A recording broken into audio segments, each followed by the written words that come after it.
Welcome, everybody. We'll get started in just a minute. Let everybody jump on.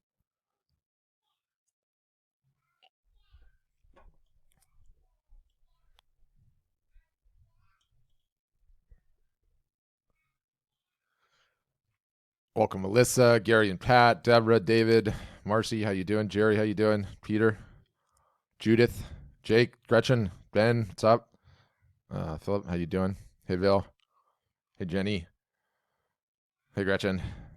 Hey, Julie. Hey, Bianca. All right. Nick, your audio or video is not on. Oh yeah, I gotta put on my right for a second, and then it goes away.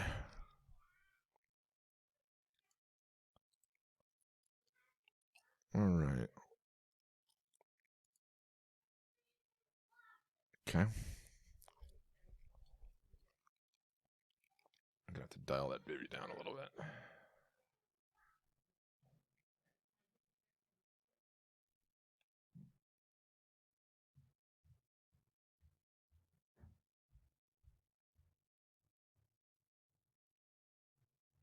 There we go. Oh yeah, let me get Slack up.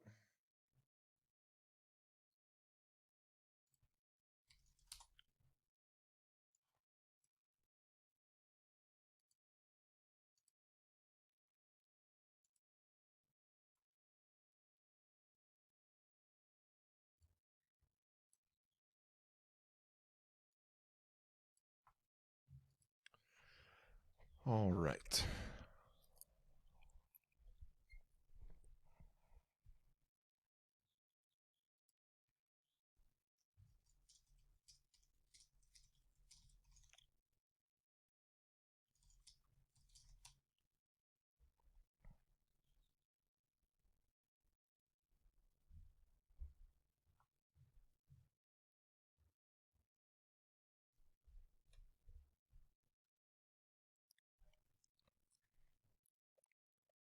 Just waiting for Nick to jump on, guys, and then we will get started.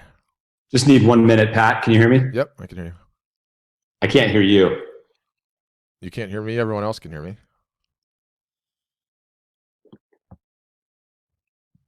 Try one more time. I hear you fine.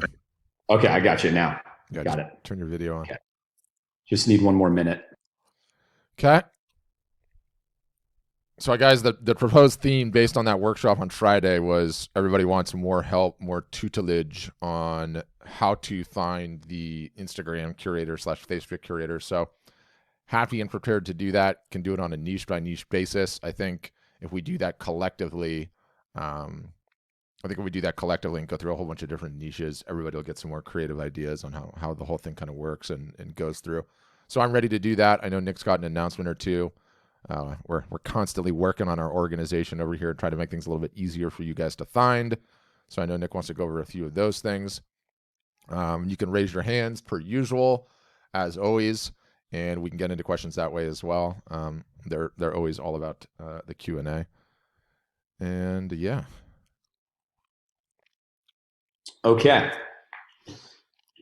So the first announcement, just again, another reminder, you guys, that the print discount, exclusive print discount for you guys with Bay Photo and Graphic Dimensions is going through the end of the month. It's probably going to be extended after that in lieu of the Mother's Day sale. We're still working on that, but it's automatic through your website. And if you want to place wholesale purchases through your site, you can do that too and get the discount. What I'm going to do is just jump right into some navigational things. Some people have brought up like difficulty in understanding where everything is and all the resources. And I kind of want to show you the way that we think about it. So it's really easy for you guys to just jump into Art Storefronts and get right to this workshop or access the show notes from this workshop or Fridays, and things like that. So I'm going to go ahead and do if you missed one, going back historically, like we're trying to play digital librarian here at a time when all of a sudden our content output is 10x'd with these live sessions. So we're trying to get the Dewey Decimal System in place here. Exactly. So I'm going to share my screen. Just tell me when you can see it. Yeah, we got it. Okay. I've got to get this thing out of the way. Move it to the bottom. Okay, so let me close these. And so I'm starting off in the site manager. This is what you guys are used to seeing, okay? And you'll notice you have the marketing resources. This has always been there. So let's say it's today, and you're like, wait a minute, there's a live session, there's a workshop happening today. Where do I go? The art marketing calendar, you guys, right here, this link, we're trying to have it be the closest thing to one link. That's one page that has everything you need on it, okay? For like what's going on right now or what we're doing on a day-to-day basis, right? So if I go ahead and click on that, then you'll see it says current art marketing calendar, April 2020. When it becomes May, this will automatically become May. You don't have to go find May.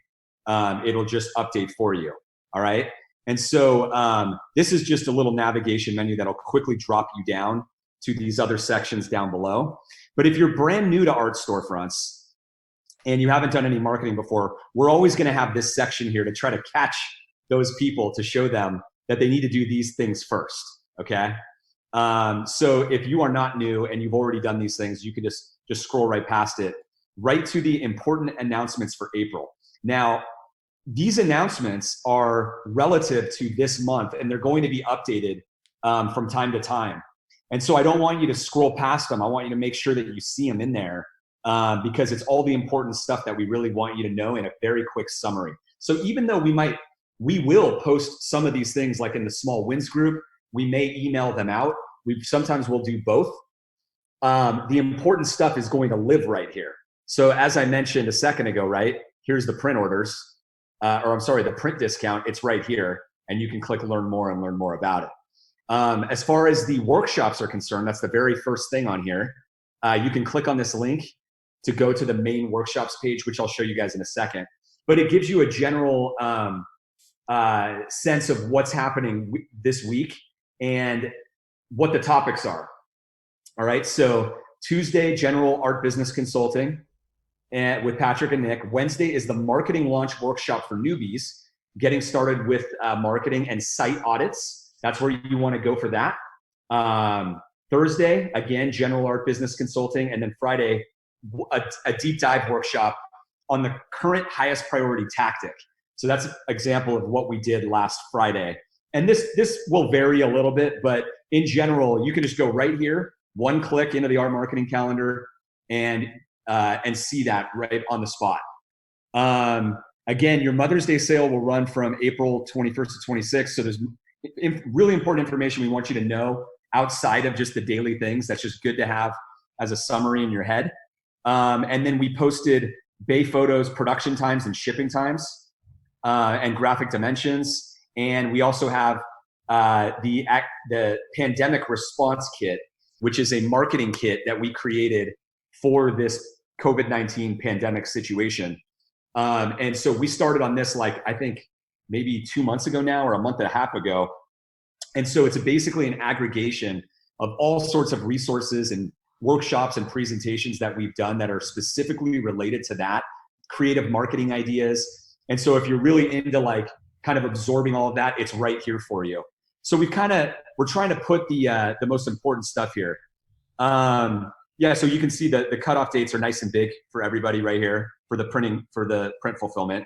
And then you get down into the art marketing calendar, right, for April. We always tell you this, the red is the critical. So for those of you who don't have a lot of time and you barely can do anything, you only do the stuff in red, okay? So you can see the stuff that's highlighted in a red font, romance email, funnel fill Tuesday, things like that. Then there's the stuff that's just, we consider it additional. It's kind of just more thorough marketing.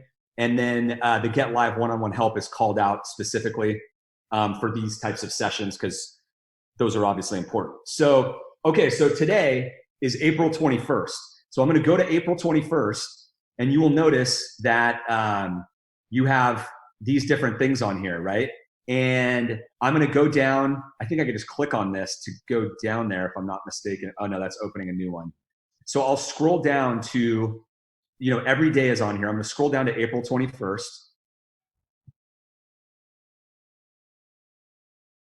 And here is the live workshop that we're doing right now. Okay. And you have a link to get into this Zoom meeting. So if you saw it in the small wins group or in an email and you don't know where to find it, you always know you can just go right to today, right here. And it's always right here, right? So it's not only telling you what we want you to do from a marketing standpoint. Obviously, these are related to marketing. So we've got them here. And then we've got a link to the show notes. Okay. So we're always referencing show notes on these workshops. So we will put them in the chat little widget in Zoom. Okay. So you can click on them there, but they will live permanently here. They will live permanently here. Okay. So if you missed Patrick's deep dive workshop on Friday of the most important marketing tactic that we want everybody doing now, all you do is just go back to Friday, because we probably will be talking about it today. And we're going to go back and put all of the workshops, or at least for the last few weeks, in here so that you can go back to them and get the show notes. Taylor, can you add this right now? This was missed. Friday, April 17th. We need a link to the show notes for that session. And then there was on Tuesday as well, Taylor, we're missing the one for Meg. Maybe this does have it, actually. No. So we're missing those two. So we actually had Meg Knappenberger on there, and we were going over the things that she did with part of this playbook with her sale and the results that she had. And it was awesome. There was some great Q&A from the members. People were raising their hands and able to talk to her directly. So that was a really cool one. So anyways, this is how this is going to work. So when we finish a session, we're going to update it like almost immediately with the new video and the show notes for that day. So for any of you guys that want the show notes for today, that's where they are. We'll obviously put them in the chat window as well. So for today, if I click on the show notes, you will notice that it's going right to Art Curators Part 2. You got the date, 4/21, exploring your niche. And we've already got a couple links here. Now, more links will emerge as we go through this whole session, so you can constantly refresh it. But what Patrick is doing today is he's going to go over a specific step on this step-by-step guide to collaborating with art curators in your niche, right? So he did a deep dive on that on Friday, but we decided in that workshop that there was one specific step, one or two, that we needed to deep dive on further because all of you guys were needing that. So I think it's right here, this identify strong niche within your work, locate influencers within your niche on Instagram. So we're going to be going over steps 1 and 2 here so that you guys have the full deep dive on exactly how to find these Facebook groups and Instagram accounts. And on that note, Pat, I'll pass it back to you. All right. And I think probably the easiest way is if you've got a particular niche that you want me to try and do a search on live right now so everyone can see and learn from it, why don't you just start throwing them in the chat and I'll just start tackling them one at a time. And then depending on who you are, I might be able to unmute you as well from the gallery view and go from there. Okay, so Connie Villa got in first with travel photography. So let's just do this. I think it'll be helpful to, let's see if I can find Connie and unmute her. Right, there you are. Oh, you might have to pass me back the host, Nick. Oh, okay. Where are you on there? Oh, there you go. Yeah, you just search. There you go. Yeah, all right, good. All right, so Connie, just tell me quickly, travel photography, but where have you traveled to? Here, there, everywhere. Just give me some background. Hey, Patrick. Hi, can you hear me? Oh, yeah, sure can. Oh, great. Yeah, I've done some traveling here in the States and a little bit of more abroad. Mm-hmm. Mainly my latest images are from photographs here in, from Wyoming to Santa Fe to New York, a little bit of everywhere. And I have it in my site. I think they look really nice. I have had, I did a sale last week. I did a sale last month, little by little, working my way up there. Mm-hmm. I started with your platform in late January. Mm-hmm. So it's been taking me a little while to put it together. So I'm interested in tapping more into Instagram. So I just need a little bit more guidance in that way. Okay. So if I was, I travel photography is likely too broad, and so for this thing to work, that's probably just too broad. So I would just start going in niche specific. I would start with what you have the most travel. Landscapes, for example. Yeah. So landscapes is an interesting one. We should look at this. And I find the Instagram search engine to be more robust than I do the Facebook. So I start on Instagram, I get my notes, I get my ideas, and then I'll go back and look at Facebook groups. That's how I would do it. So landscape photography is a huge one, right? Right. On tags, yeah, West landscape photography is a huge one. So at the top here, you've got landscape. I always like look at the related, because landscape photography is going to be so big, and landscape photography is a tough one because there's fans in there, but there's also a whole lot of photographers in there, right? And like that's the last thing that we want to do. So landscapes, landscape photo, landscape lovers, landscape captures, landscape photographer, landscape captures, landscape photography shot. And some of these will be bigger than others, but I almost look at landscape lovers. That seems sort of interesting to me. And let's just get it going on. This guy is probably just a one-off, 464. He's a photographer. So let's see this one.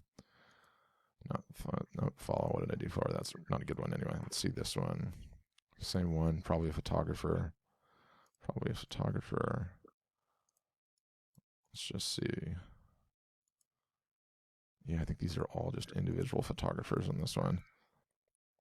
I mean, if anything else you see in this whole process, it's like literally, some are going to be really, really easy. Some are going to be way harder. Explain what you're seeing there, why you're discounting them. Because they're individual photographers. I can just tell that they're individual photographers. Because you're looking at their profile? Yeah, I'm clicking into the profile and I'm looking at the profile and I can tell like, okay, this is definitely a photographer. So that's okay. That's all part and parcel to how this whole thing works. What we're looking for is someone that is just truly a curator. They're not an individual photographer, right? Right. And so let's see. No, that's not a good one either. I think you also, what kind of landscapes do you do? Because I think specificity on that will be even better to find people who really like your subject matter. Right. It depends where I've been.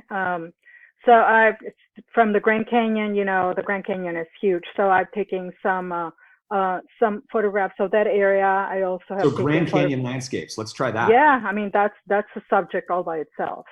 That's how you should look. That's how I would look at this, to find a lot of different niches is whatever you're taking, apply that to this. And because you got to find people who love your subject matter. If you go really general, like landscape, I don't know that, it's going to be that targeted, even though it's still not a bad idea, but it's just something to keep in mind. So let's just, if I do Grand Canyon National Park, let's see. Escape with Jen. Aaron exploring. No, it's an individual. Adventure enthusiast. So this one could be interesting. So I would definitely bookmark this one. There's 452,000. This is just landscape photography. Looks like it general at a macro, but I would grab that. I would copy that. I would paste that. I would throw that into my thing and I'd keep going. And you did you explain how you're clicking on it and you're looking at the follower count and things like that, right? Yep. As you're kind of skimming through. Yep.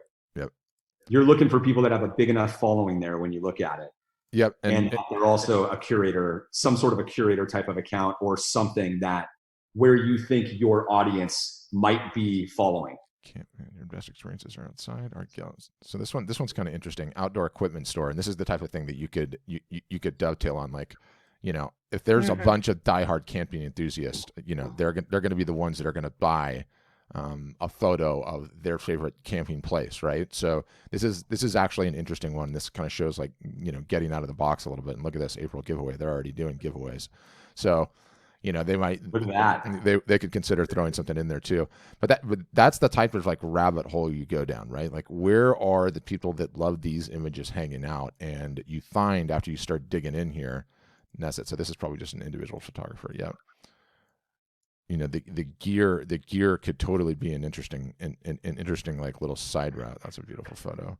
This is actually an interesting way of inspecting your niche. You can share emails or DM with me. Yep, share your adventure. So this is clearly a curator, and there's 184,000 followers. So I'm going to throw that one onto my list as well.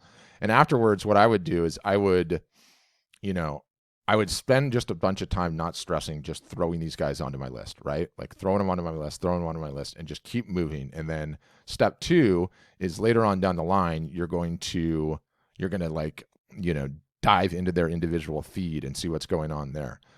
Binge Traveler is not big enough. Jay Hippie, no thank you. What was that one? National Park Express, interesting. No, too small.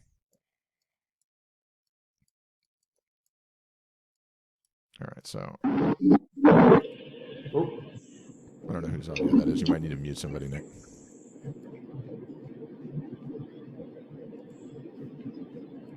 Who's that coming from? Do you guys hear that? I do. I see who it is. I muted him. Okay, thank you. I don't know how that went through, but yeah, I think that would give you an idea, Connie, and like, and you can just keep going into like each individual niche that you potentially have, and just going further and further and further down the rabbit hole. And I'm pretty sure you can do this almost effectively on even just Instagram.com. I'm not set up to share that. I'd have to trigger some things, So if you don't have a phone, like a soft phone like this, which I can send the link to this one. There's like 100 of these different ones out there. Taylor, will you Google BlueStacks and just get to the like appropriate BlueStacks page, and then you can post that link too. All right, I'm gonna go back up, Connie. I hope that helped. Lamore, dogs. I went over dogs. Dogs is without question the single solitary, like one of the easiest ones to do, and I'll just show you quickly. I mean, it just real quick. I just want to make a point on Connie's real fast. Yeah, I think this is important for everybody, but for Connie too. Like you went out and you created,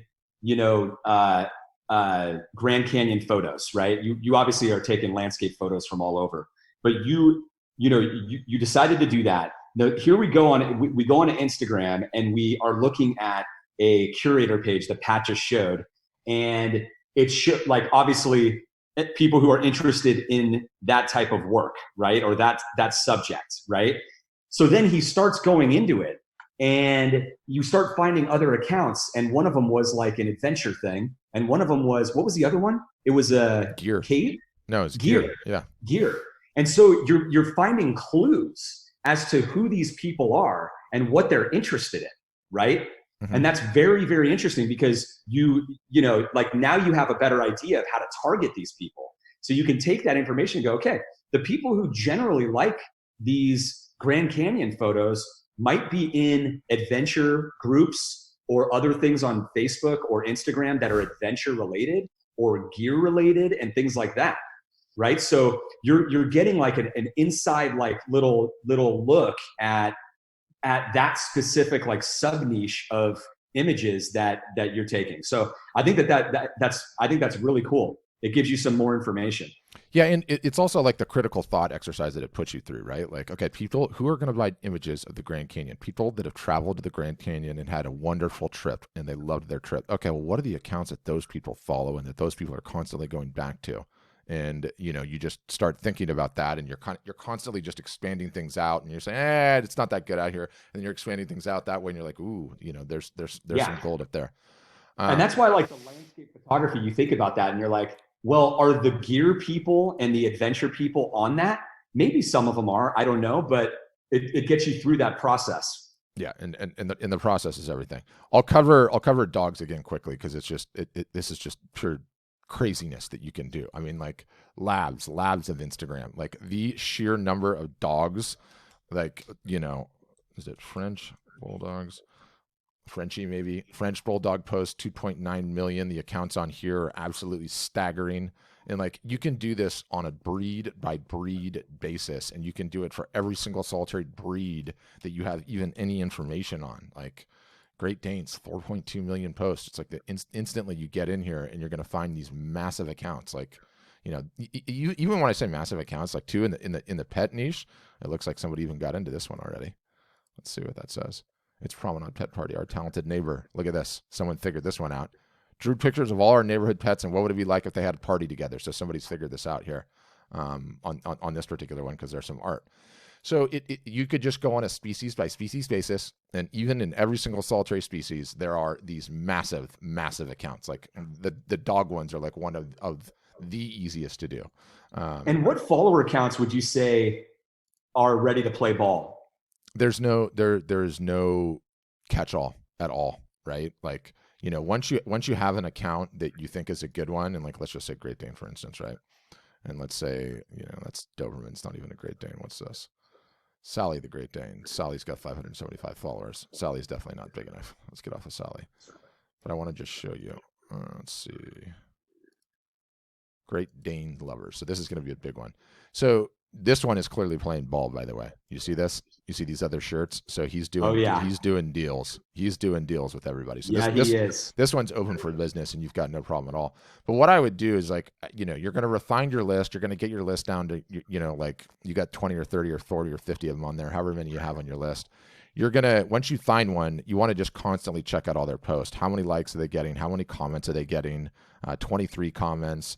And you can see, but the difficult thing about it, which is why only through the numbers, which I covered quite a bit last week, only through the numbers, through doing this a number of different times, are you going to find the ones. Because there is a chance that some page that has like 300, 400, 500 followers, if those people are all high net worth, love buying stuff types, and there's not competition on that page, you could do better on a page that has 500 followers than one that has 5 million, the one that has 50 million.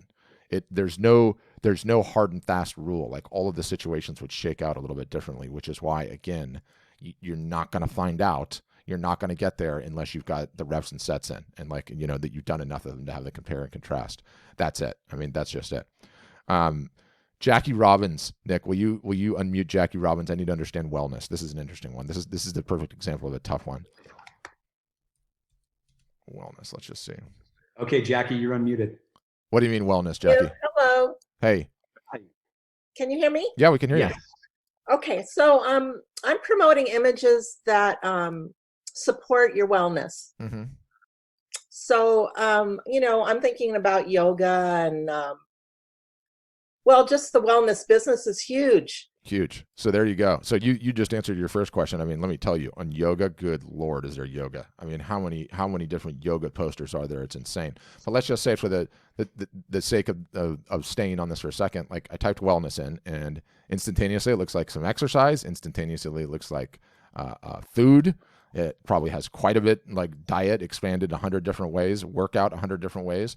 And this opens it up and cracks it open like a whole nother thing. Like, if you feel like you've got traction in yoga, I would go right into yoga immediately, because the sheer amount of runway in yoga is like absolutely staggering.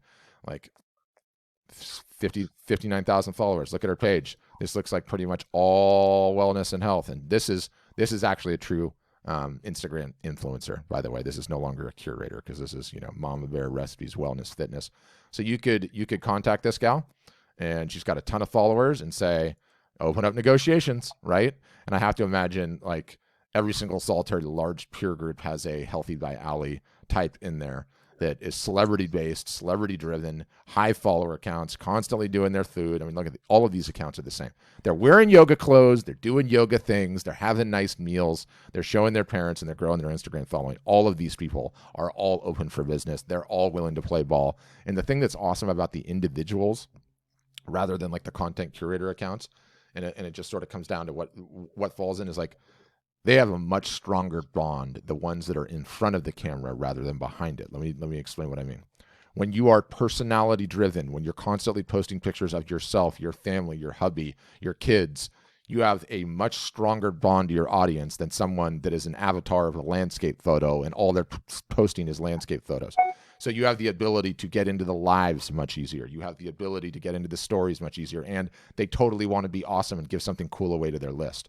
So you've got yoga there for days and days and days. I mean, that one, I mean, order in some of those family packs from your local restaurants, board up the windows, get some coffee and tea. You're going to be at that for a week and a half, looking at least. Jerry says night sky photography. So let's talk about that. Yeah, and while you're pulling that up, Ann Newman asks, what will a curator ask from us? So we have a whole playbook on this.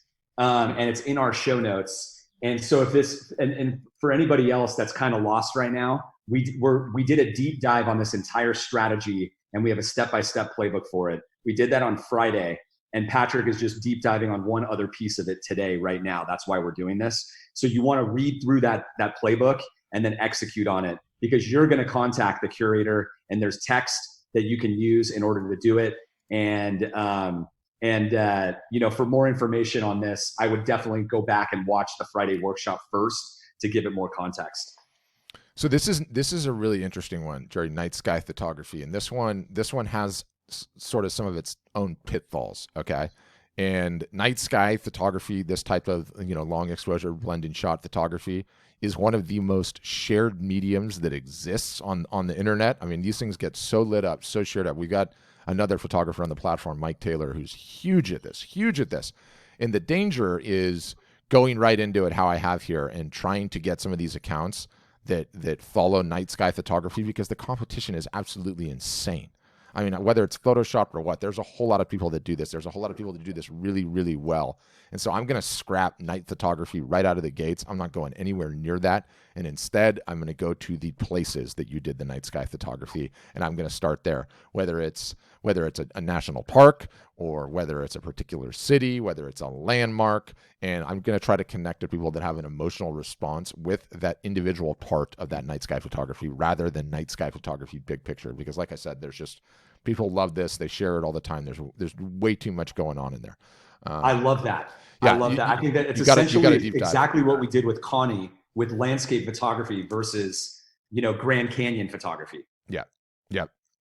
So this is an interesting one. Figurative painting. I'm not even sure I have a great understanding of figurative painting, but that's also why this is like, no one understands how killer of a search engine Instagram is. It's like literally amazing. Like, it's better than Google in some ways, and I'm not kidding when I say that. So figurative painting. Will you unmute Rick Weddle, Nick? Yep.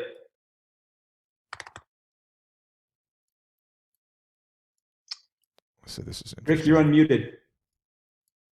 You got me? Yeah, we got you. So tell me a little bit about figurative painting. Well, I mean, that's sort of the broadest term. I mean, my customer tends to really like contemporary. You know, they like expressive work. Mm-hmm. Sometimes even you know, abstract expressive. I'm more figurative for the most part, but you know, my it just, as we were talking, I realized, I mean, I've never really would have thought of putting it, but the yoga suggestion, I have that's a really good one too. Yoga poses. That's I just like, you know, often the figure is almost a design element. Yeah. They're not portraits of individuals. It's more like abstract portraits and, you know, more contemporary. Yeah, I mean, figurative painting is a perfect example of one that is way too broad, right? Way too broad. You're never going to figure that one out. But I do like, you know, going into yoga individually niche is really interesting. But I mean, and what I found mainly were other figurative painters, which was, you know, great to see, but not what I need. Yeah, like you need like the human body, right? Like. And here's the other thing too, Rick. Like, have you sold a bunch of your art before? I have. I mean, I've tended to sell it when I've shown, but it's ended up being, you know, a couple of pieces a year. You know, who are those people? Like are those people who like love yoga? Because that's another way of doing this, right? Like, because if it's not those people and the people, well, I've never had prints available, so it's going to be more. You know, I feel better about, you know, kind of putting that out there and people being able to you know, purchase those. Some of the originals are so large that it's a little prohibitive. You know, I worry about needing to, you know, to ship them, because if they're life-size figures. Tell me anything you can about the people generally that bought your originals. That they're knowledgeable about art already. I mean, they're doing their own, often doing their own interior design, sometimes having help. And so sometimes, you know, I'm thinking I should be trying to get to the help directly. You know, I mean, those aren't necessarily big interior design firms, but are individuals giving assistance or, you know, recommendations. So there was a middleman most of the time, is what there has been in the past, but mostly my customer is very, you know, that they're already art lovers. I mean, they're museum goers and they're design interests already. So yeah, I mean, and my work is contemporary. I mean, it's expressive, but I think it looks very, very contemporary. Yeah. So if you see what I'm doing there, I'm kind of like trying to unpack anything it is that for anybody that has sold their art before, plenty of it, to unpack who is buying it, what is the connection that they have to your subject matter, and trying to extract that and use that in this same technique that Pat is doing, So if the people who have typically bought your work, like museums, obviously when you do prints, it might evolve and change a little bit. But think of any of those like adjectives that you can come up with are potential different things you can target. Well, and just having prints available now, it's made me think more of sort of image making in a broader sense, because now, with this multi panel option, I can sort of imagine putting together things just for that kind of that kind of purpose, just to fill a large wall space, keeping shipping down, frankly, because that's just something that's keeping me from having a lot of the things that I would like to have as originals on available. I just don't want to really deal with building crates and shipping work. Yeah, it's so interesting too. I'm kind of going to go on a little bit of a tangent here, but because Instagram is just totally a socially based search engine, right? Like, and I'm rewinding all the way back. I'm getting off the technique for just a second and saying like, well, what should I paint next, right? Like, what should I paint next? And it's so interesting to check yourself for ideas using this exact same thing, right? And I'm in here and I see one that says human body is amazing. I'm going to check that out, right? And I'm just going to start scrolling through and see what I see. And if you find somebody that's like constantly sharing photos, like like these Sports Illustrated ones, if they've got a ton of followers and you find an image that just got a ton of likes, comments, and shares and has made it to the top of this thing, then people are mega interested in that particular pose, that particular look, right? So this is just like a really, really good place to go to get creative ideas that have social proof baked into them.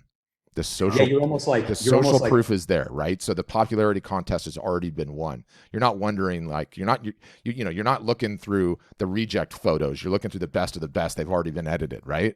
Like they've already been pulled, and that's always really interesting.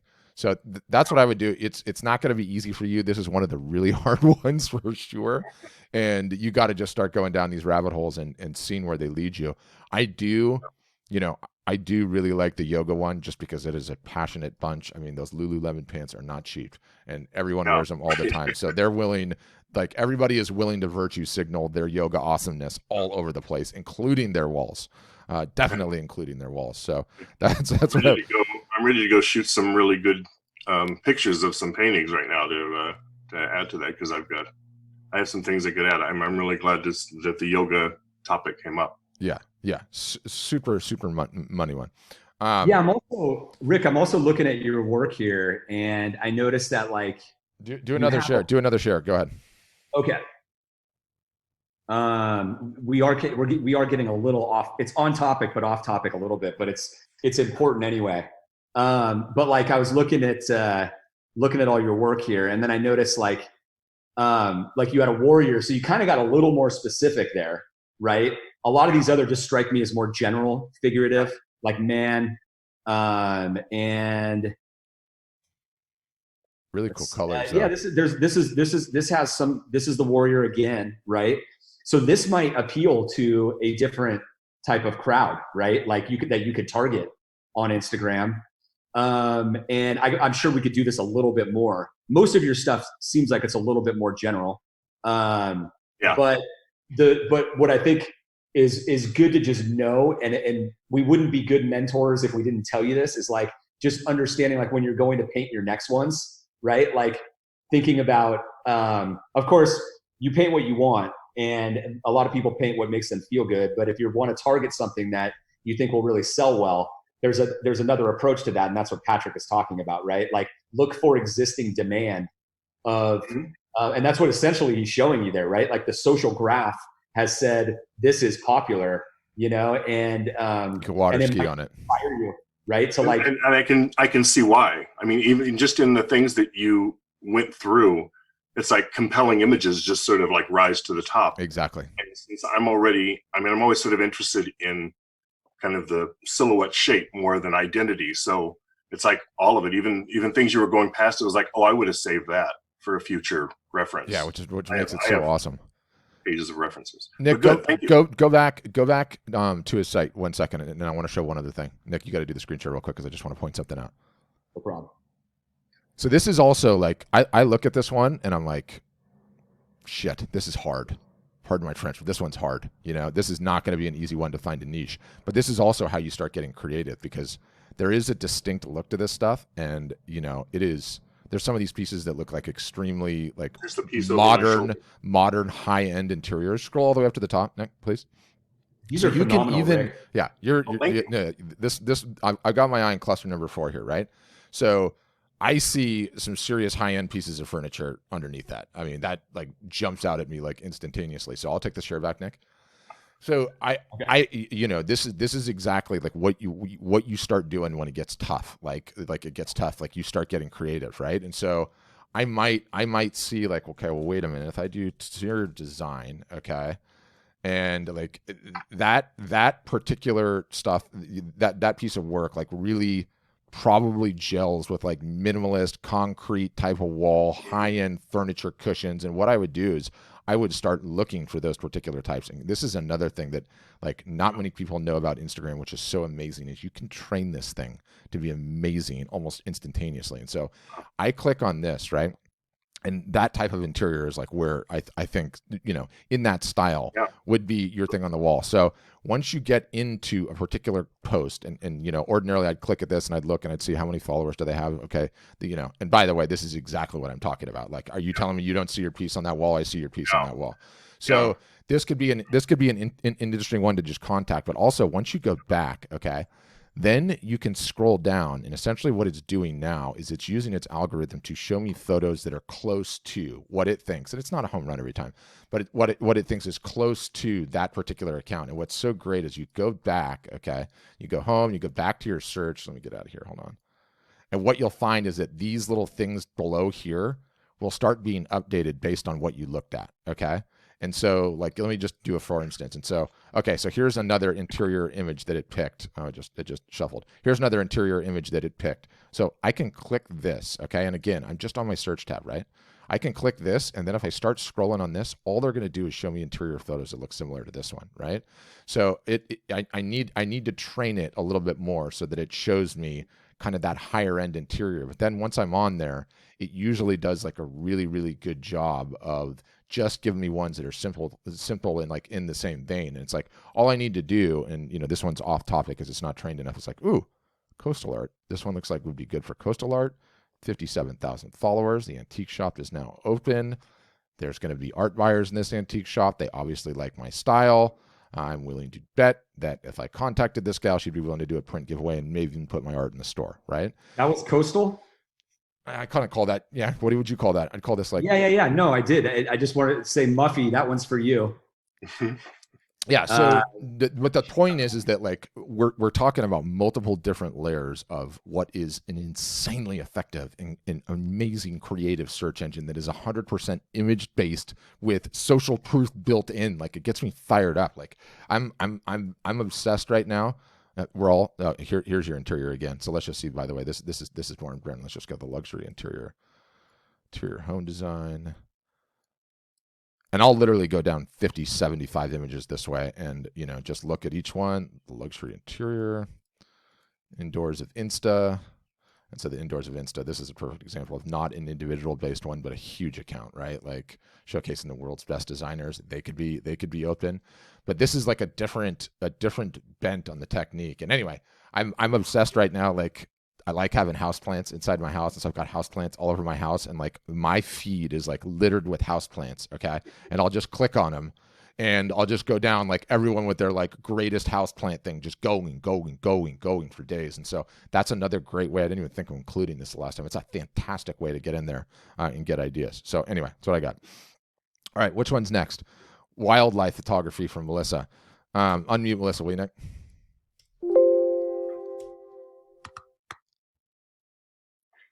Okay, Melissa, you're on.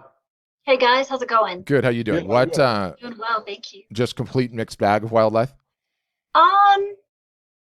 Yeah, lots of elk, bighorn sheep, deer, smaller critters. Hummingbirds in my front yard. I get a ton of hummingbirds every year.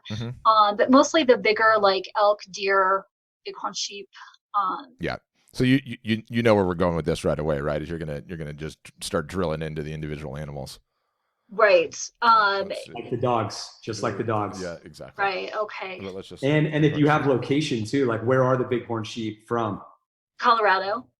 Okay, any like specifically like color, like you might be looking for some sort of Colorado play in there too. Colorado nature, call it bighorn sheep. Ooh, there's a lot of art for these guys already.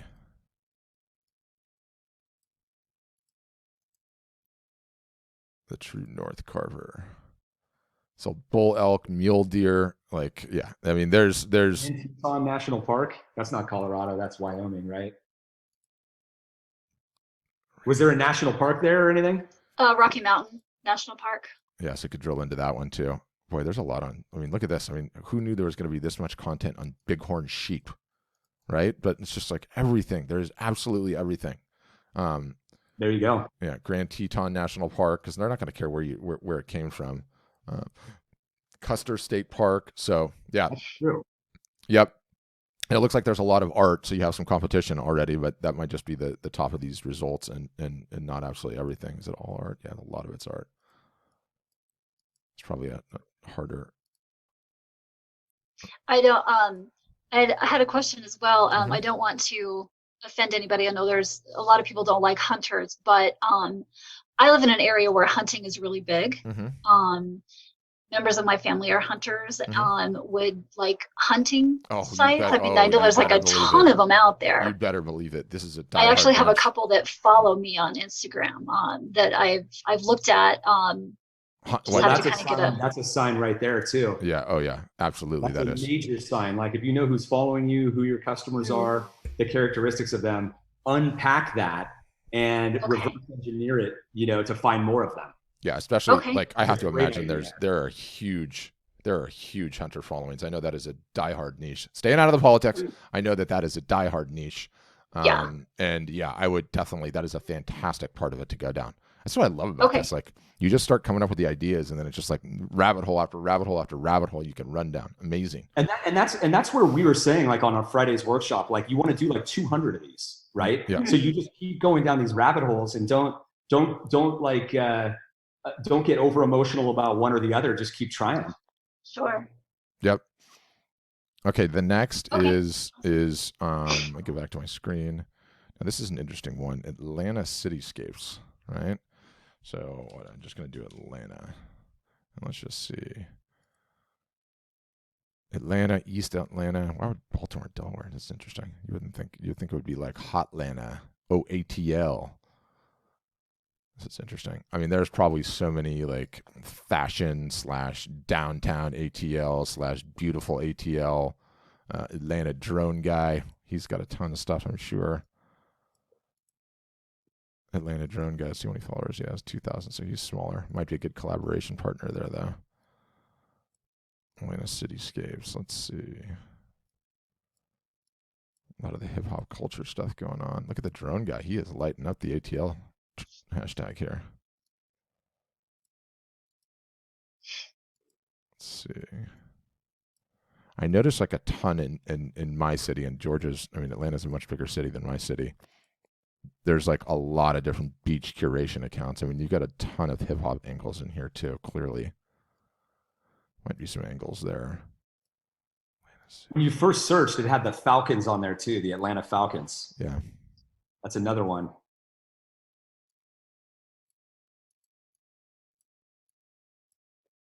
But like, there should also be like Atlanta restaurants, Atlanta landmarks. Like, let's just go back. Atlanta photographer, Atlanta hairstylist, Atlanta nails, no, Atlanta braids, Atlanta real estate, Atlanta artist, Atlanta stylist. Like, anything that like kind of curates the cool, like Atlanta restaurants or Atlanta like downtown, like Atlanta. Let's see, Atlanta arts. There could be some decent ones in here.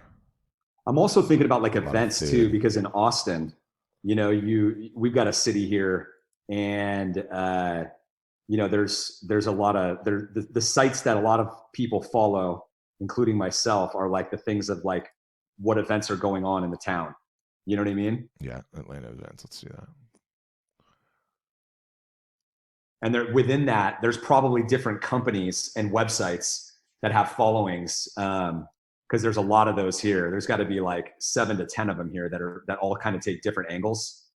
Yeah, and you're just looking for people that love Atlanta, period, right? Like, that's essentially what it is, right? I always believe that when you're taking pictures of a city, it's like, I know the Austin market really, really well. I've watched it happen right in front of my eyes. Like, you go to a local show, and the guy with the Austin content, his booth is just popping, right? Yeah. And so you're going to sell well with people that live there, that grew up there, that got married there, right? That have some sort of emotional connection to that location, and specifically the stuff that you're taking, right?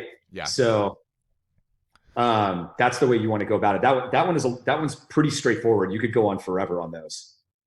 Yep. Let's see, how many more individual subjects do we have? I don't know at what point in time do we cover it or keep going. I think we could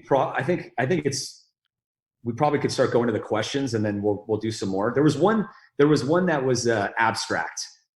Abstract was asked a few times, like abstract art, abstract painting. Yeah, abstract florals. Again, this is another one of those really hard ones that are just way too broad. So you got to drill in harder to like subject material or some sort of emotional inspiration. Yeah, some like sort of I saw an abstract. There's a really really successful selling abstract painter. In fact, I can't remember if he's a digital artist or an actual painter. All of his abstracts, they're totally abstract. You would never know what they were about, but every one of them has a Bible quote on it. Mm-hmm. And so he painted his abstract about a Bible quote, but you would never otherwise know. And this guy can't keep them on the shelf. So, you know what I mean? His marketing actually goes towards the people who, Christians and anybody who cares about the Bible. And that's how he markets his abstract art. Yeah, which is a great way to do it. So it's more about the inspiration behind the piece than it is the visual.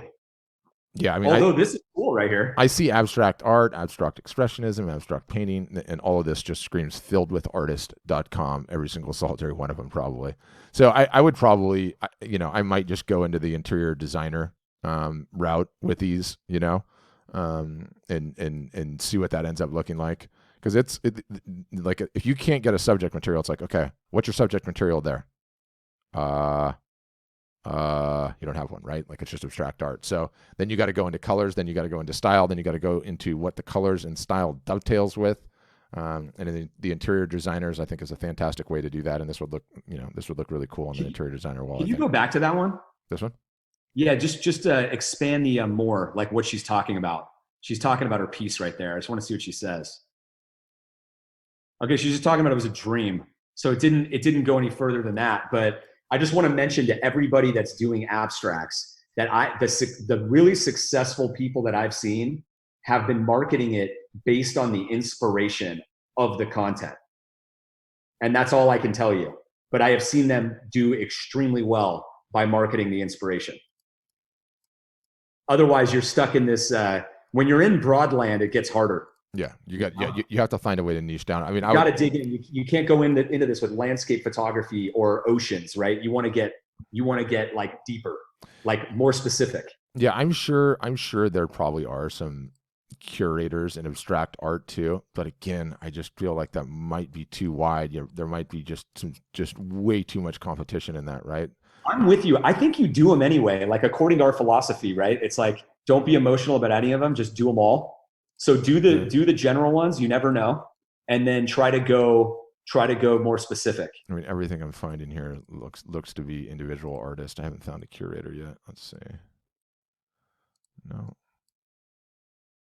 Yeah, so Deborah Davis asked, on this topic, traditional oil paintings of mostly landscapes, I usually work from photos either I have taken or a friend. Mine is too broad, so I go blank. Well, it's got to be of some location.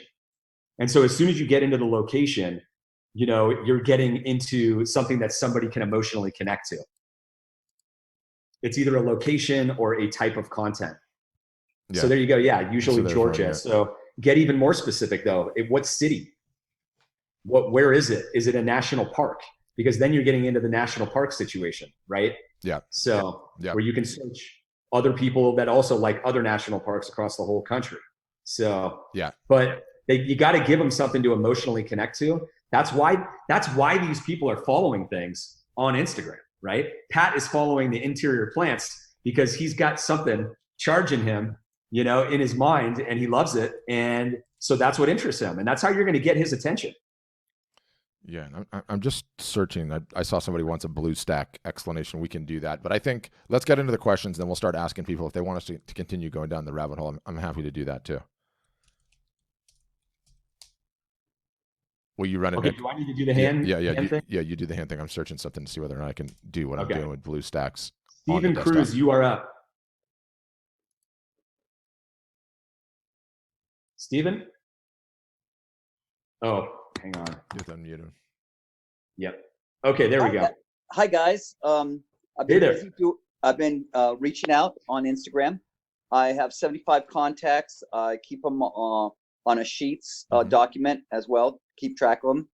And I got somebody that basically said that he thought my work was great and that he was going to pass. But then I kind of pitched him and he hasn't gotten back to me. But what do you think of this? I thanked him, and then I was saying I was just trying to get out my get my work out there and get out and contact people and everything. And I pitched him. This was a surfboard shaper, or surfboard company. A surfboard company. Which one? I'm just curious. I'd have to look it up. Okay, I don't have it on, but I've been contacting surfboard companies and surf shops. Mm-hmm. I figured that was a good territory to go after, and I have gotten some replies. So there's something there that I need to start. And my trade craft is what I'm like floundering on. The other thing is about Instagram Live, about dead air, and if maybe towards the end you could talk about that. But on this, I had an idea. What if I do a commission, like they do photographs of people, of their surfers on their team riding waves and competitions and stuff like that? What if they were to provide me with a photograph, and I pitched this to them, of somebody riding one of their deluxe models, right?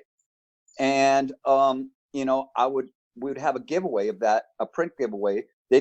I would do the commission for them. They'd get to keep it, so they throw it up on their wall on their surf shop, and they get my tag on their website, my link, and then everybody goes away happy, I guess. What do you think? I'm doing hand to hand. I think you got to just try. All these things that you're doing every week are good. You're hacking away at it, and you're finding. I agree with you. There is something there. Like when you're getting. But I'm 0 for 0 right now. They didn't want to do it yet, so maybe the incentive wasn't there, right? Well, I hit them up later.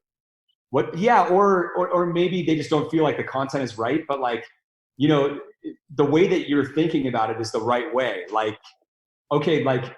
What if I do one of these for you guys and you can hang it on your wall, but then you run the giveaway for me? I mean, you could come up with 10 different types of offers for that, right? But you're going down the right path.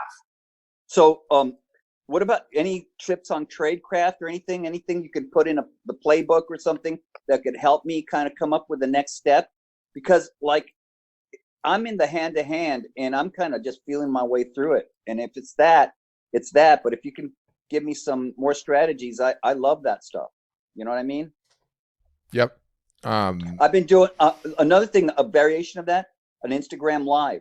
I've been on Instagram Live every morning doing my backyard gallery. Mm-hmm. No, I have no takers. I've had people on, but nobody's come in with questions. So, you know, I don't know. Yeah, it's a chicken and the egg situation early on. You know, you when you don't have any followers, you're essentially just filling up your story. Yeah, and you know that's what I'm doing. And if you think takes time.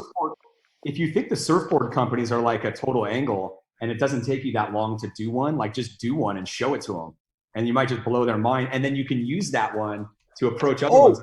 Go to their website and get one of their photographs with them riding the wave on their just board. A public one or something like that, and just be like, I haven't given this to anybody. I just did it to show you what I can do, and you know, like it's yours, you know. And I could go on Instagram Live and present it, right? You might want to do it privately to them because they might not be happy that you did that, like their image. So you just want to be respectful about it. Like, hey, I did this. I love what you guys are doing, and you know, I wanted to give this to you. Like, you know, and you know, another thought that came to my head was, hey, if you run a giveaway, I'll give the next like 3 people who buy a board from you a print. Like you can include like a free like 16 by 20 along with a board or something, right? Yeah. Anything like that. I don't know if that'll work, but you're getting into the point here where when the people start saying no, I actually start perking up when they're like, not because it's like not a fit, but if it's actually really a fit and they're like, I don't know, because there's probably really good people on there. I mean, and the truth of the matter is the people that are buying custom boards, that's a good audience. I mean, I bought my own custom boards before. Patrick and I both have. Yep. Like, you got to have some money to do that, you know? And people love it. So yeah, that's a good way. Another Instagram hack that Taylor found, he just put into the chat, which is a good one. Like if you put in your niche and then space daily, there's a whole lot of Instagram accounts that curate like, you know, daily awesome, daily this, daily that. I just tested it and the results are really, really good on that. You're doing good, Steven. You got to just keep plugging away, keep your head down. You really are, Steven. Yeah, you really are. Like you are hacking like an entrepreneur, and this is how it goes. And you know, it just takes time, and you're hacking away. And I love it. I love that you came here and said, I'm contacted 75. That's just how it goes. And you're getting closer. I can tell. Like you're honing in on the target. You know, like now we're getting into surfer. Like we're getting to shapers. Like we're getting really honed in on like these are bodyboarders, these are surfers. You know, I mean, as you know, there are very wealthy surfers who do that as a hobby, and you know, it goes all the way down the coast, all over the world. So I like where you're going with that. And early on, you know, like we would normally recommend like you gotta get out there in person and try to get some sales in person and get some feedback and have those conversations, right? Because the best way to sell art, person to person, can't do that now. So this is a good way to get creative. But the cliche thing to say is, when you're executing at that clip and you're trying a bunch of different things and you're getting a bunch of different lines in the water, you find that like just as a result, there's a residue of success that comes from executing on those types of techniques and tactics. You're going to end up finding out what the market actually wants and then getting yourself into a position to provide it. And it might not be what you have right now. You might realize like you're getting in there to do a deal with the surfboard shaper. The surfboard shaper is like, you know what? I would actually like to do a custom piece for every single solitary board I sell. That's actually a fantastic idea. You want to do a deal? And then all of a sudden you're in there and you've got a revenue source that you wouldn't have stood a chance to find if not for executing. And we're constantly finding that in our own marketing, in our own techniques, like, you know, constantly ramping things up and going and going and going. Yeah, so if you could do those, you could do commissions of these people if they wanted them. I mean, you can go so many angles with that, but also think about skimboarding companies, body surfers, and the fin companies like Churchill and all of it. Yeah. All of those guys, like those are the guys that love that, right? So you can any angle there. You may like that anybody riding waves, right? You might even say windsurfers for all I know. So there are a lot blue ocean there to go after. Yeah, no tons question. of stuff. Jenny McGee, you're up. Go ahead. And by the way, David Katzner, raise your hand. I'd love to answer that question too, and that'd be a fun one to do for everybody. Hey guys. Hey there. Hey. Hello. Thank you for answering my question or letting me ask.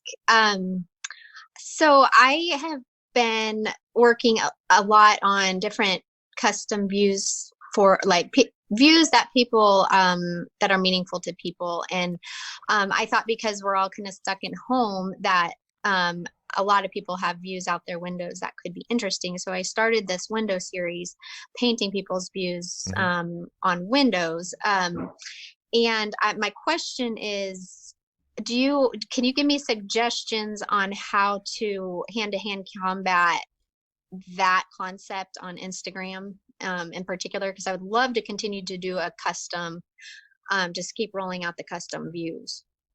Yeah, I think it's super unique. So step one is just showing them, holding them up, showing off the various different angles, looking at the actual view that it is, and then pulling the window down. I mean, it's interesting too, because I think, and a lot of times people probably want a view out their window that's not the view that they have out their window, right? Like paint some tropical paradise in my windowsill, please. I promote imagine views or actual views. Yes. Yeah. We definitely keep doing that. I think you're on the right track. I think it's totally unique. I don't see anyone else doing it. And I think you just keep showing it as many different ways as you can. Okay. I mean, I've seen you doing the lives. I see that they're popping in your Instagram profile. Every time you sell one, always ask if they'll take a photo of themselves holding it, the customer, and repost that too. And how long have you been doing this? Well, I started the windows about 10 years ago and then popped it back up recently because of the concept connecting with our quarantine time. But I think you've made me think about my niche overall. And I think what I really enjoy doing and what's thematic, even though my mediums change, is that I like to capture what people love that's meaningful to them, either a scene or a special place. So I'm just a little bit lost in terms of how to search for that type of influencer. Yeah, I mean, that's a fair point. And I think too, send me your ideal view again is way sexier than send me your actual view, because then I just have a painting of the window that I already have. I already have that window. I don't need another window. Right. So that's an interesting abstraction to it. In terms of finding the curators, I don't think it would be as difficult as you think, just because it's such a cool piece. I mean, they're quite literally getting a wooden window. Where the hell are you getting all these windows, by the way? Side note. My friend redid her windows and she gave me 20 of them. And I search on Craigslist and Facebook Marketplace, and people get rid of them all the time. Yeah, I have one right there. Have you not seen them? They're really cool. I want to see it. I haven't seen them. Yeah. You got to just look on our Instagram. I will. Did we lose her or what? Maybe you muted her. Yeah. I think I think it's a unique enough of a gift. I really do. That who would buy that? That's it's just such a broad based. What do I do? I would probably. Yeah, there's one. I would probably. I'd probably start tropical. I don't know. I think the view somebody wants out their window is vacation in paradise, right? Because that's where they want to be in their mind, most of us. And so I might start with, the tropical beach vacations. And I might say all of us want to go on one of these right now, immediately. And so start on the ones that are showcasing those beautiful things like, the Corona Beach, and then do a giveaway there and say, we're willing to take your favorite tropical thing. What could be more important than doing this now? We all want to get out of our lockdown scenarios. That's a great idea. Yeah. Wow. Yeah. Where do you want to be? Where do you want to be right now? Well, there's a lot of people who want to be in a tropical spot. There's a lot of people who want to be here. There's a lot of people who want to be there. That's a great thing. Cool. Love it. Great idea. Thank you. Okay. Dennis is up. Yeah. Let me get back here. Hey, I'm here. I asked this on Friday, and you told me to come back, so I'm back. Welcome back. It was about my conversion thing, and what's happened is that let me get to it here. That I had about a 25%, maybe 30% in my conversion in that first stage, but my conversion thing was about 80%, and then the actual sales just none at all. And so that's my question. Are you pulling it up, Nick? I sure am. Yeah. And then share your screen when you have it. So we'll yeah, well, there we go. Yeah. Okay. So I'm not sure what time period were you looking at, roughly? I just did refresh for the last 30 days, I guess. Okay. I'm taking it all the way back to January, just like, and going back at least a little bit, because the most recent people who probably signed up for your list are not ready to buy anyway. So let's look at, so here's what we got here, Pat. Let us absorb this for 10 seconds or so.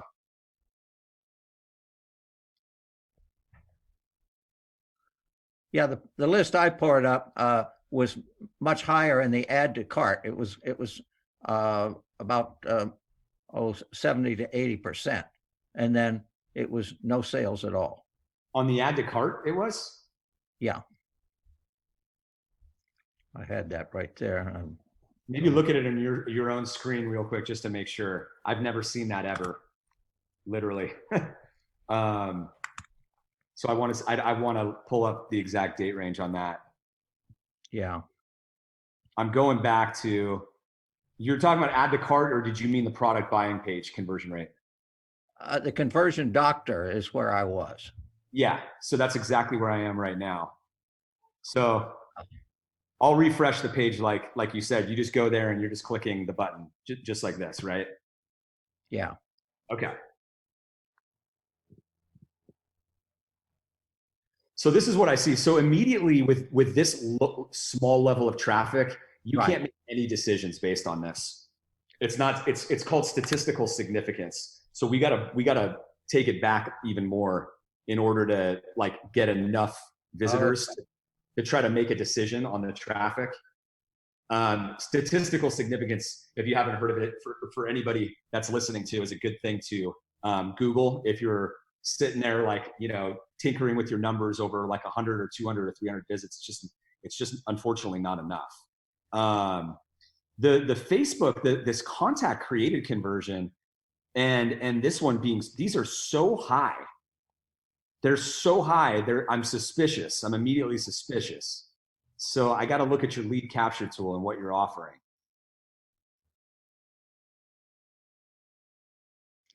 A 20%.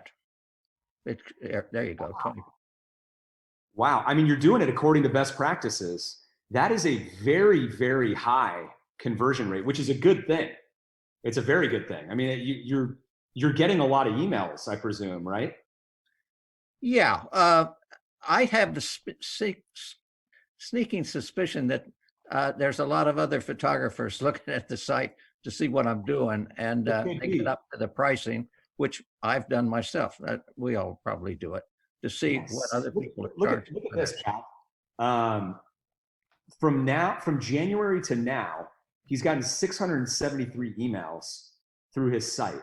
So it's, you know, there's two things that could be going on here. Either you're attracting real buyers and they're loving that you're giving them 20% off, but since they're not buying, I'm very suspicious of that.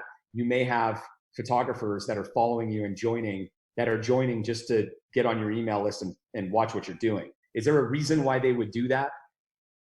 Yeah, well, yeah. Mm-hmm. Because obviously you're very good at what you do, but tell me a little bit more about that.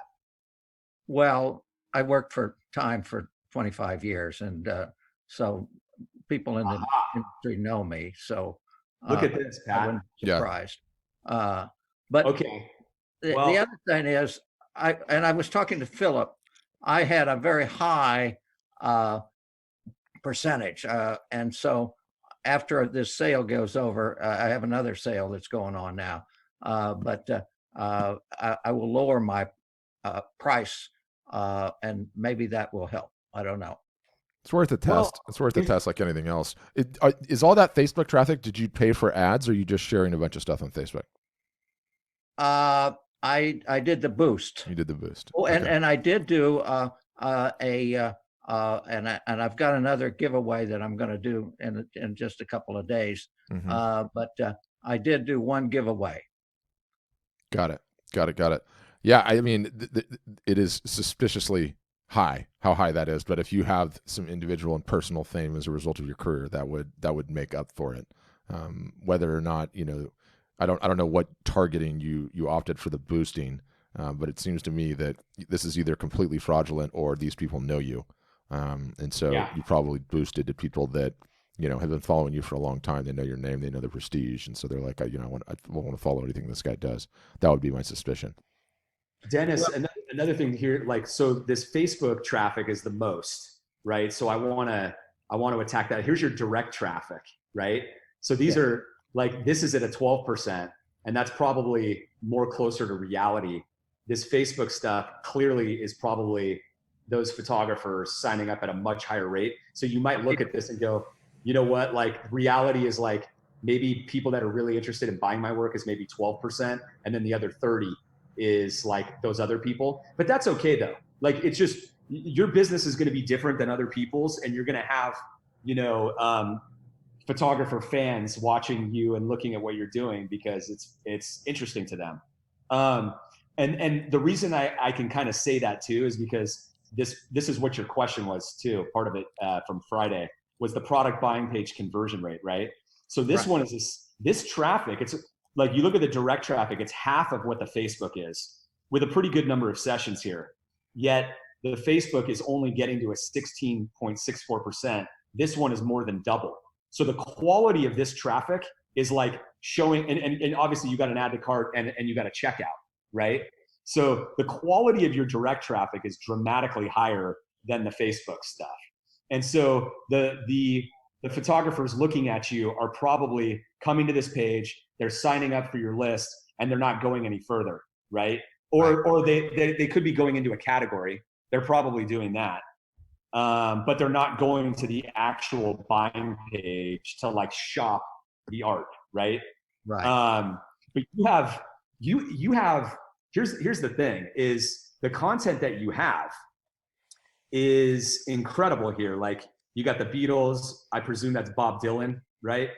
And look at all of this. You got the presidents, you've got the type of content where you could really leverage the strategy that we've been talking about today and Friday, right? Because you can specifically target a Beatles probably, I don't even know, 20 Beatles Facebook groups, and then Beatles Instagram curator accounts and influencers, So you've got a lot of ways to expand your reach and to find more buyers, right?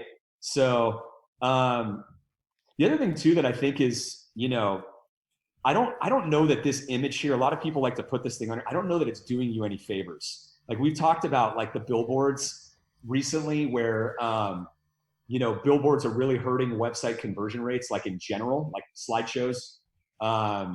There was an article that Pat had that said, don't just say no to slideshows, I think is what it was. And so what you're losing here, I'll just show you if I can just do something tricky here. If I just remove it temporarily on my own browser here, nobody else sees this. But when I land on your site, now instead of just being hit with this koala image and I can't see any of your other work, I'm now seeing, 3 images above the fold. Above the fold is that the old marketing phrase referring to the top side of the newspaper, right? Right. And so you don't want to hide when somebody lands on your site, you don't want to hide that from them because they may never scroll. They might just leave. So your hope is that when they land, they see something there. And so if I was into the Beatles, I would not probably care to see a koala. If I was into koalas, I might love it. But you have a lot of broad-based content there. And so I don't think that the billboard is helping you in that regard. So I would consider moving that. But I think that that's all I see. I don't really I like what I see right here being early on for you, I think with stay the course more, right now, it's just stay the course. These stats are insane. Yeah, you're with Mother's Day around the corner. If you follow the playbook for Mother's Day, I'm sure some more of this is going to convert, and you're going to get to the 1% or 2% checkout conversion rate according to Google is extremely good, right? So you're not that far off on those, and this isn't reality here. So you're going to have to imagine that maybe a 0.5 or a 1% eventually on this maybe is okay. It might even be lower than that. It might be 0.25%. But you stay the course, you're going to be good. Stay the course. Don't overanalyze the numbers. Keep marketing and wait till Q4. But those even some of those numbers further down the stream in terms of contact conversion. I mean, there's people that would jump into oncoming traffic to get that type of conversion. The one thing that I did find is that I've got a lot of followers on Facebook, but they get up and hundreds of likes, but nobody signs up. Nobody follows, and I don't know why. Yeah, that's just the nature of the beast. Unfortunately, those likes and follows, you can't withdraw them from the ATM machine. It doesn't work that way. So all you got to do is just stay at it. Like you're on the right path, and that work is iconic, is insane. So I have to imagine once you get through Q4, that we're going to see some amazing. This is all about marketing. I mean, the only other thing that I'll say, Dennis, is just like from a site review standpoint is I like to like only have one level of navigation. This font is so big that it's pushing everything onto 2 lines, right? And just to show you, like, this is what we're starting people out with as a best practice. You could make this a little bit bigger if you want, but I think this is really big right here. And I think the blue also, like the minimalism, you want to try to maintain, and the colors of this, you got blue up here and red. I have no problem with the red, but there's a lot of stuff going on here at the very top, like all of this, that's attracting my eye rather than down below the images. Like with minimalist design, your art is supposed to be the design, right? So you kind of want to stick with like blacks and grays, and don't put too much in people's faces too much. Just get them right into your gallery and right to your images. And if that happens, all is going to be good. Yep. But good stats nonetheless. Like you're doing just fine. You got to just keep plugging away. You got to just keep plugging away. I totally agree with Pat on that. Like it's just a matter of time for you building the digital business, because your work is fantastic. You've got traffic. Like you're gonna be just fine. Just keep doing it. Keep making these little tweaks and changes. Keep coming to these workshops. We'll keep working at it. In the Pit for the Beatles is probably a pretty cool place to be. Or was it cool place? I mean, I would hang that on my wall. Yeah. I would hang that one Beatles that you got right there. I mean, I'd hang that on my wall. Yep. Okay, Carol Ann, you're up. Okay. You guys looked at my site a couple of weeks ago. I was still pretty new. And I think I've been driving quite a few people from Facebook to my site. And you look at my site again and check my stats, and because they look better, but they don't get past the shopping cart or to the shopping cart that much. I just want to make sure I'm not doing anything that's stopping people. How are you? Are you running ads to drive the traffic? Yes. Okay. And a lot of posts. Are you boosting a post, or are you actually like going through the whole ads manager? I haven't boosted any of them so far, but they're doing pretty well. So no ads. They're organic then. You're just posting. Right. Ads were last week, organic this week. Okay. Are you pulling it up, Nick? Okay. Oh, gallery, EAU. Yep. Yeah. Okay. Okay, so this is the last 30 days. And mine looks better than that. It was, last 30 days. Okay. What did you want us to look at? Which date range? Yeah, that's fine. I think it's, and it was like 100 before then, so. Yeah, so the contact conversion rate is still really low. Okay. But let me go. So what does that mean? That means what does that mean? Okay. Yeah. So there's a great resource that we have, and let's get it in our show notes for today. It's called the Art Sales Funnel Checklist. In fact, what I'm going to do, guys, this is what I meant to do. Okay. So if I go to marketing resources here and I go to the marketing resource vault, okay. And you'll notice, like, look where I was when I was on the art marketing calendar. I'm in the marketing resource vault. So you can always just click right here too. Right. But I'm going to go there and I'm going to go, I think it might even be on here. Checklist. But yeah, so you can go to checklists, and there's the Art Sales Funnel Checklist. Okay. And this is a fantastic document we put a lot of time in this. I think I might have put 15 or 20 of my own hours into this, but it shows you how to diagnose and solve a problem in your sales funnel. So you see the conversion doctor here. Mm-hmm. And so as I go down, contact conversion rate. Okay. How am I doing and how you can troubleshoot it. So I can click on it and I can go down here, and reading through this is really like deep diving on these. It explains every single stage, where were we here, in your sales funnel. Cause this is essentially a funnel right here, right? Like step by step by step. And so, sorry, I'm getting lost with all my tabs. Where was I? Oh, there we go. Let me just drag this over here. Okay. So what it says here is at a minimum, you want to have 5%. Okay.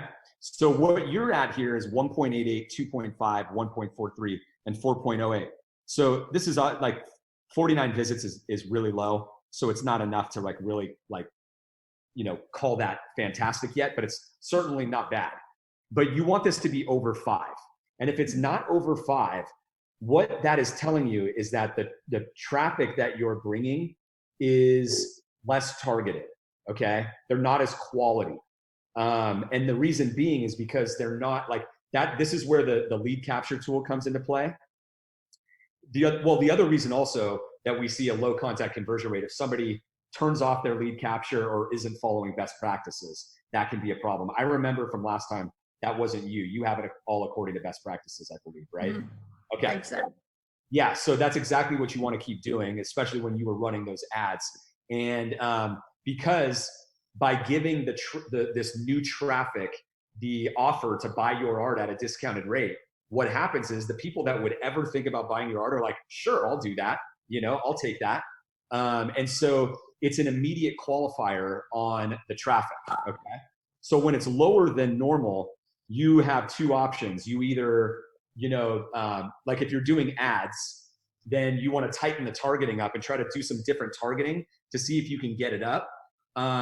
Or with other sources of traffic, then you might want to try other tactics or other things to try to target other people. Like this strategy that we're talking about, that we're advocating everybody on, will hopefully help you get really targeted to find people that are really interested in some of your artists' work. Cause I know you represent several artists, right? Mm-hmm. And so you're going to want to take that approach where if I were in your shoes, I would take the best-selling artist that you have that has the most popular piece.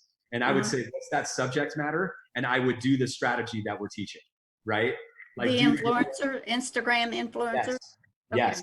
But I would take it by artist basis. And I would do it based on what you think the best sellers are, because that's the best use of your time. You could take the top 5, the top 10 best-selling artists that you have, best pieces, and then go after the specific subject matter of that. So let's say one of them was,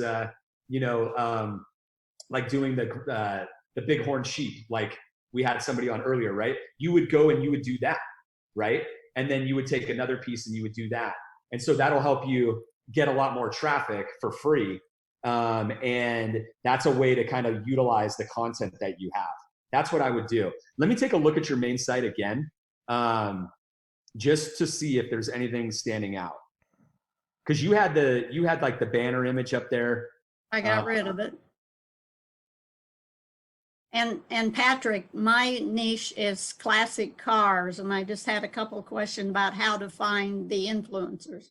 Yeah, that one's This easy. is so much better, Carol Ann. So much better. So this is totally according to best practices, but this looks way more tasteful. I'm right into your art. The second I come in here, my eyes are drawn right to, in fact, my focal point was right on this duck. Mm-hmm. Duck box? Swan. Sorry. I'm looking all over. And so, the other thing too, another thing too, Carol Ann, is that I think that being a gallery, your conversion rates might actually be a little bit lower than everybody else's, because you just don't have the benefit of being extremely targeted like everybody else does. You know what I mean? So it may be the case that your conversion rates, like your contact conversion rate, like 2.5% to 3% might just be okay. right? All that means is you got to drive way more traffic. But I'm not like, I'm not like under the impression that if you bring somebody in for this content over here, that, you know, they're going to be thrilled when you're doing marketing about this content here, you know? And that's the struggle that galleries have when you're building an email list and a following on social media and things like that. You're always sharing content that's not exactly right for that person, you know, every single time. So it just makes it a little bit harder. Like, less people might follow you, or they might unsubscribe. That's okay. It's just the nature of the business. But I think that's just good for you to know, because all you just have to keep going. That doesn't mean you stop doing anything. You have to just keep doing that, and it is what it is. And stay at it, which, you know, stay at it's like broken record. I have to tell myself that every morning. Matthew, I'm going to jump you quickly and go to Jan, because she's just said she's got a meeting. She's got to run. Jan, go. Oh, hi. So I'm just focusing on building my audience because it's low, and I'm really focusing on your guys' tactic of the Instagram and Facebook content curators. And I've been doing some things. I asked some people on Instagram, and I joined a bunch of Facebook groups. I just watched your last video this morning. So, and I'm going through my own Instagram followers to see if somebody there is there. But rather than being too broad, I feel like I'm too close to my subject matter. And I was wondering if I could use your guys' brains to kind of brainstorm other people that I can follow. Because I'm very in the kind of urbex field, which is a lot of other people who are photographers, and it's also a much younger audience who may not buy. So I was just wondering if you could look at my stuff and help me kind of broaden my thinking around who I could target. Yeah, it's interesting. Yours is another one of these ones that doesn't fall into a neat little box of a niche, does it? Right. Is it a thing where you had a keyword for it, but does anyone know that keyword aside from people that are actually doing the art themselves? I don't think so. Yeah, I mean, it's big among the people who do it, but nobody else knows it. Right. So, yeah, it's a good question. I mean, you've got your local area. I mean, some of these things are somewhat known to be your local area. You're in Oakland, right, or somewhere thereabouts? Yeah, I did look at that too. It's a smaller niche. But I decided to go for it too because it's going through a revival in a way. It's kind of like New York in a way where people are very wed to their city. But that's a very small group of people. Yeah, but a particularly high net worth group too, on the good side of things. Yeah, it's this is an interesting one because even when I look at it, not a whole lot of this jumps out at me like Oakland. Right, like right, you know, or like. Well, people who live here go, "Oh, that looks like it," but you really have to be a certain type of person in the city to be able to see that that's where it's from.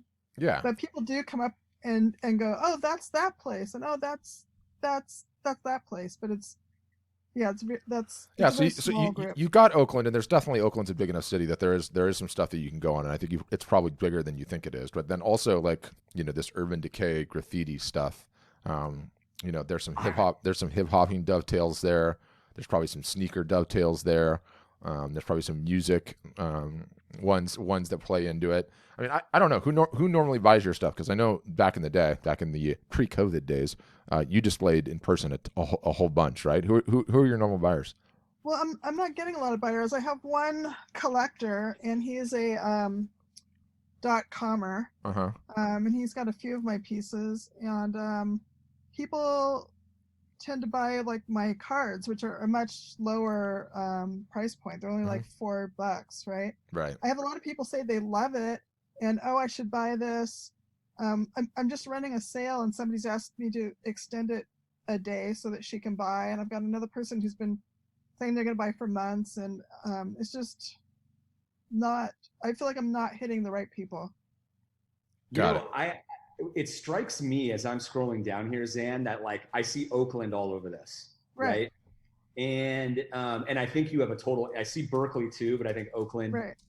You know, there's more Oakland, but I think you have an angle there, because I think that if you take like the the stuff like that Pat was talking about, some of the hip hop, like some of that type of stuff, and you merge that with like Oakland, there's got to be some groups and Instagram accounts that are showing this type of stuff, you know? And the other thing that struck me here too is that like, I just wanted to see like green on green Oakland. I love that you have the you know, the city name, but what I'm wondering is like, is there any way to go even deeper on that on here? Like, where was it? Like, where was this? Like, you know, the south side of this on a, you know, da da da da da da da. So I don't that even remember, honestly. What's that? I don't even remember, honestly. This is actually, I got asked to do a book, and before COVID, it was supposed to come out like September, and it's a abandoned places book. So I had it broken down by city, and so this is one of the pictures that are going to be in the book. Okay. So that's something I'm going to ask you about later. Is I don't know about book tours and all that stuff and how to leverage that, but that's a few months off. But well, so what was the purpose of this image in that book? Why did this image fit well in that book? I just think visually it's beautiful. I mean, I really like these images. I like the layer of pattern and color and the decay that's beautiful, though, that kind of mix of those two kind of opposing thoughts all in one thing.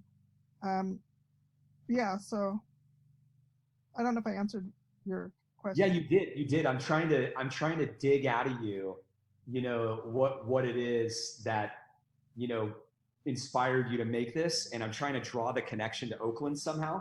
Oh, well, right? I mean, the inspiration, that's another area I can dive in, which I'm trying to figure out, but I think I mentioned this before. So when you know, I'm in my 50s. When I was in my 20s, I was, you know, a drug addicted, homeless punk rocker in the 80s. You know, I was living in these places, and I thought it was beautiful, right? There was kind of this tragic romance that went with it, but I just loved, you know, I guess because it imprinted on me in a way. I've just come to love these images, and so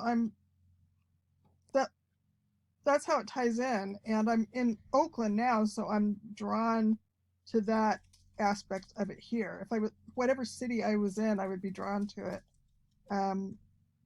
I wasn't on the street here. I mean, I've been clean for 30 years, but I wasn't like on the street here, but I'm still drawn to those places. I go into abandoned places. I just love it. I breathe in the feeling of the place. And which gets back to the urbex thing, which again is not really the greatest niche. Yeah, I don't know. I mean, everything that you just said, first of all, it's an incredible story, but like that, everything that you just said right there was like romance, like to the nth degree. Like that was amazing. Oh, thanks. Yeah, and that's why I went right to your bio page and I was like, where is this? Where is the story? Where am I getting this on this description here? At least in the short description, you know what I mean? Like enough. So, because when I hear that, I'm like, I now have a picture in my mind's eye. Zan is, you know, she is like in Oakland or these specific cities, she had a very unique view of these places in the city from her life, and she's actually turned it into art. And you're telling the story about that through your eyes and your lens that we can only get through you. And that is pretty amazing, you know? And well, so yeah. When I think about that, I'm like, you know, Pat, and this is where I kind of would want your advice on it, but it's like, I mean, you know, I've been to Oakland and Berkeley and these places plenty of times. Like I totally get those areas and I understand. And I'm like, there is a market for this. I'm sorry, there is, you know? And there are people who would want to see these images in their feeds and all that stuff. And Zan, like that's the, you know, this, like everything that you just said right there, like telling that story on your Instagram videos and lives and posts and things like that, like that's what you want to tell.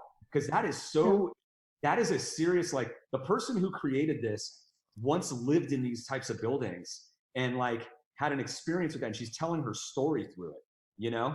I don't know if that makes sense, but Pat, where would you go with the targeting on this? Because I think it's totally a specific angle here. I kind of feel like I'm selling me. You know, like I'm the brand. Everybody is. Every photographer, artist on our platform should realize that they are the brand, you know? Okay.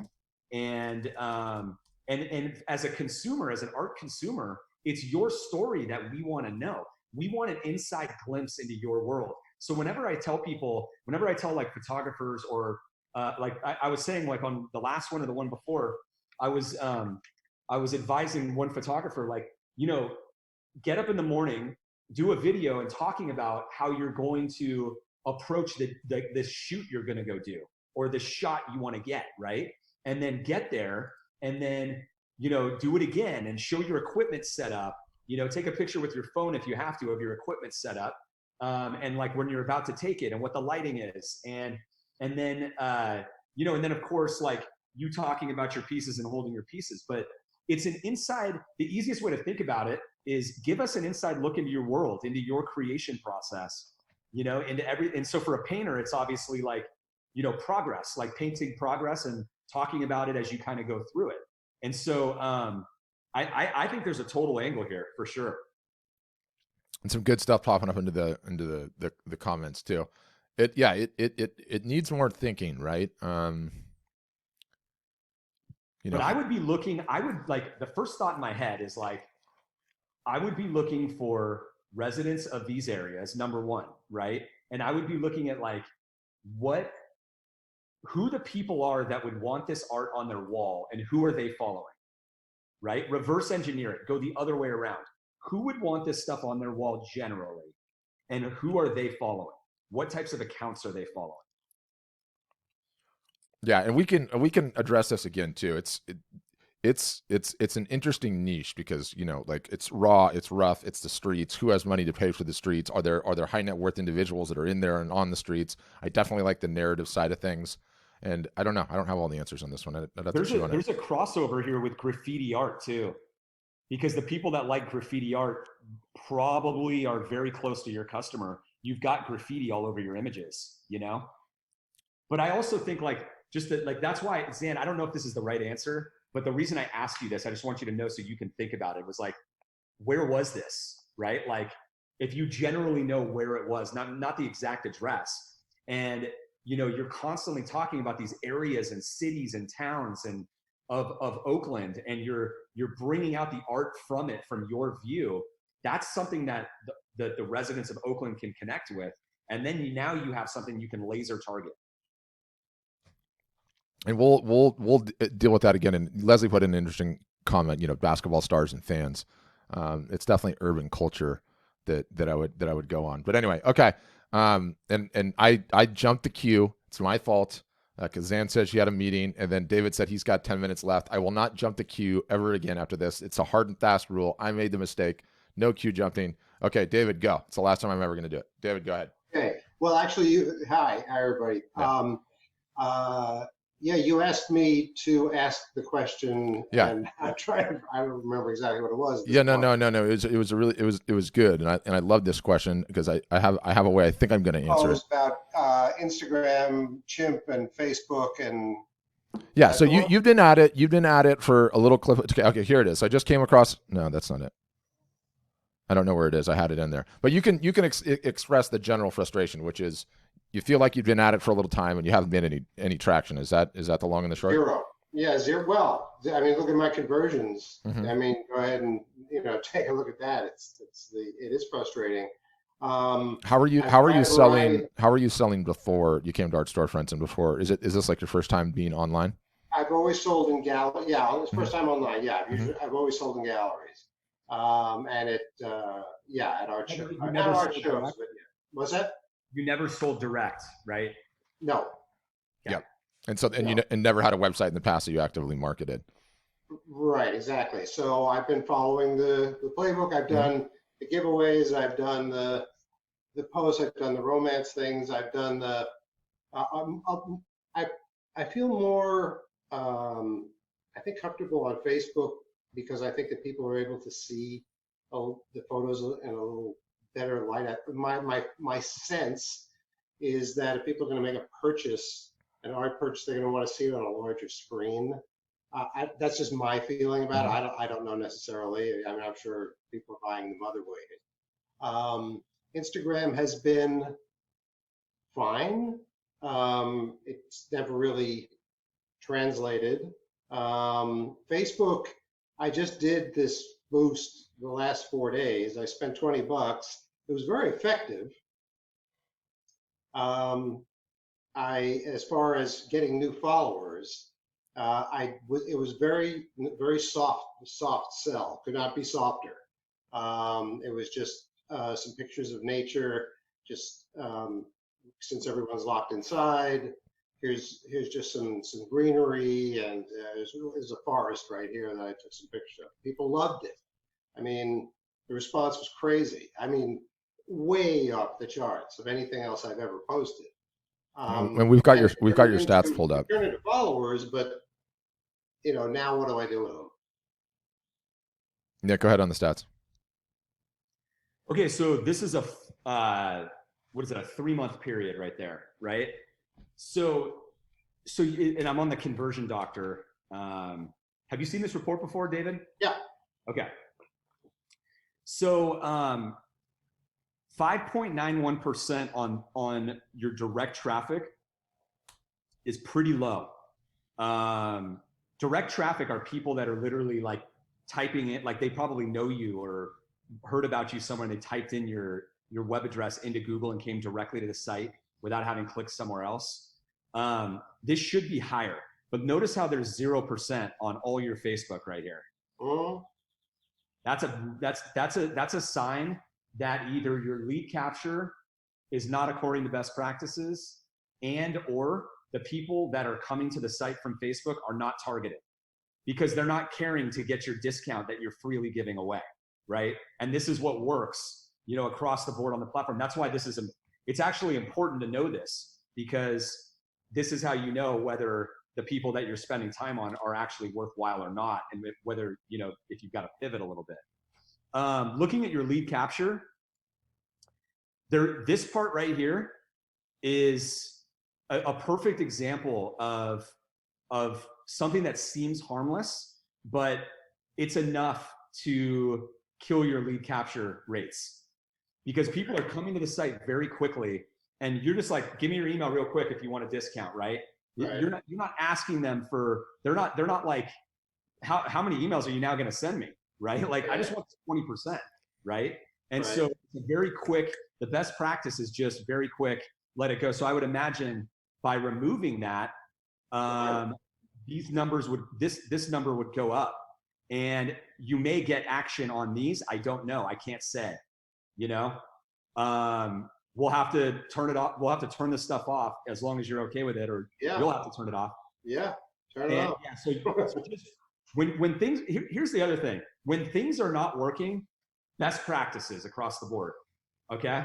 Best practices. Another thing, I know, and look, here's the thing though, you don't have, I could make more comments about the website, because I think black, some people choose the black background. It kind of makes your images pop a little bit, but at the same time, nobody has black walls in their homes. So you're instantly cognitively making it harder. In a gallery, I'm sure your art is on a white wall, not a black one, right? And so it's just cognitive load. It's like, just like, don't do it if you don't have to. Right.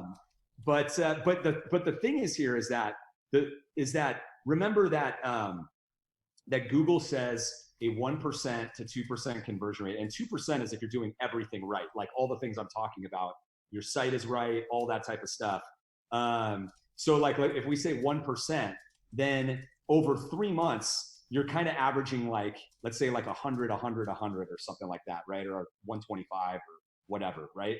So that would mean, roughly 2 sales or so a month is where you're tracking at, if it's targeted. But when this stuff is not targeted here, this could be zero. Like, this traffic could be completely useless. I mean, if they're not opting in at all, then I don't know who they are. What do you think about this Facebook traffic? Where is it coming from? Is it just friends and family? Have you done? I've got, like I said, I've got now 250 followers on my Facebook page. If you go to Katzner Photography on Facebook, and you'll see, I mean, I'm doing the giveaways and the other things, just some generic sort of romance things. Sometimes I include links to the site. Sometimes I don't. Again, sort of the softer sell to collect them. Let me ask you this real quick though. When you started your Facebook page, who was following you to start? Like, did you have this page for a while? And so like, it's like the gallery, like old customers that were on there, or is it friends and family? I think probably friends and family were the first people to populate it, but now it's well, like I said, I just picked up over 90 people in the last 4 days with the last promotion. Right. Okay. So the question is, well, we've seen kind of two camps of photographers and artists on the platform when they come with us. Some of them start with friends and family, and they start running giveaways, and it turns out that friends and family is highly qualified. And so when they're sharing, which is exactly what the giveaway is designed to do, is just to share it and get like amplify, it will get to more people naturally that are qualified and potential buyers, right? Other people, there's nothing there.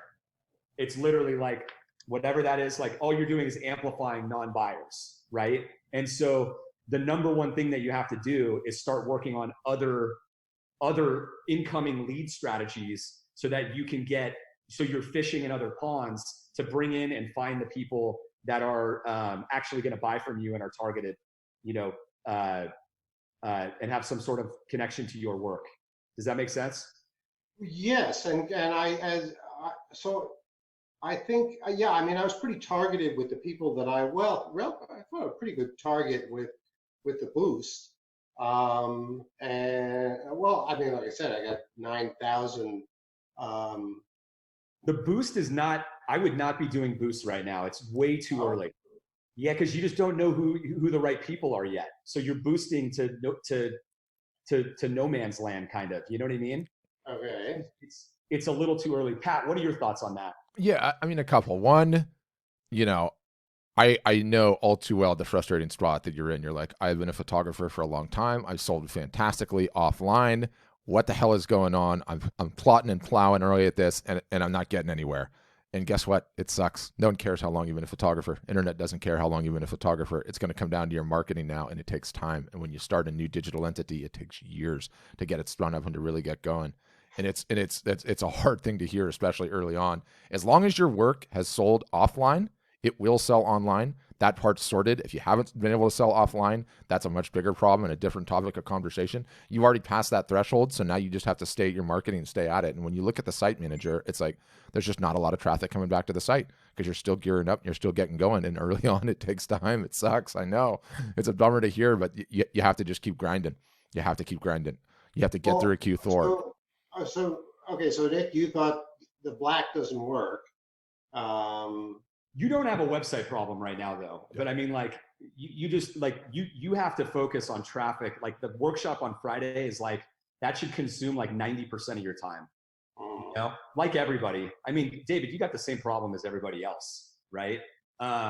It's all about finding the right qualified audience, which is what that tactic is all about, and then marketing to them, like getting them on your lead list. Right. So where your business is sort of like failing right now, or like your marketing operation is failing, is in the contact conversion rate. Okay. So take a look at what you see on my screen. Okay. Yeah. So I'm going to show you, let me just show you somebody else.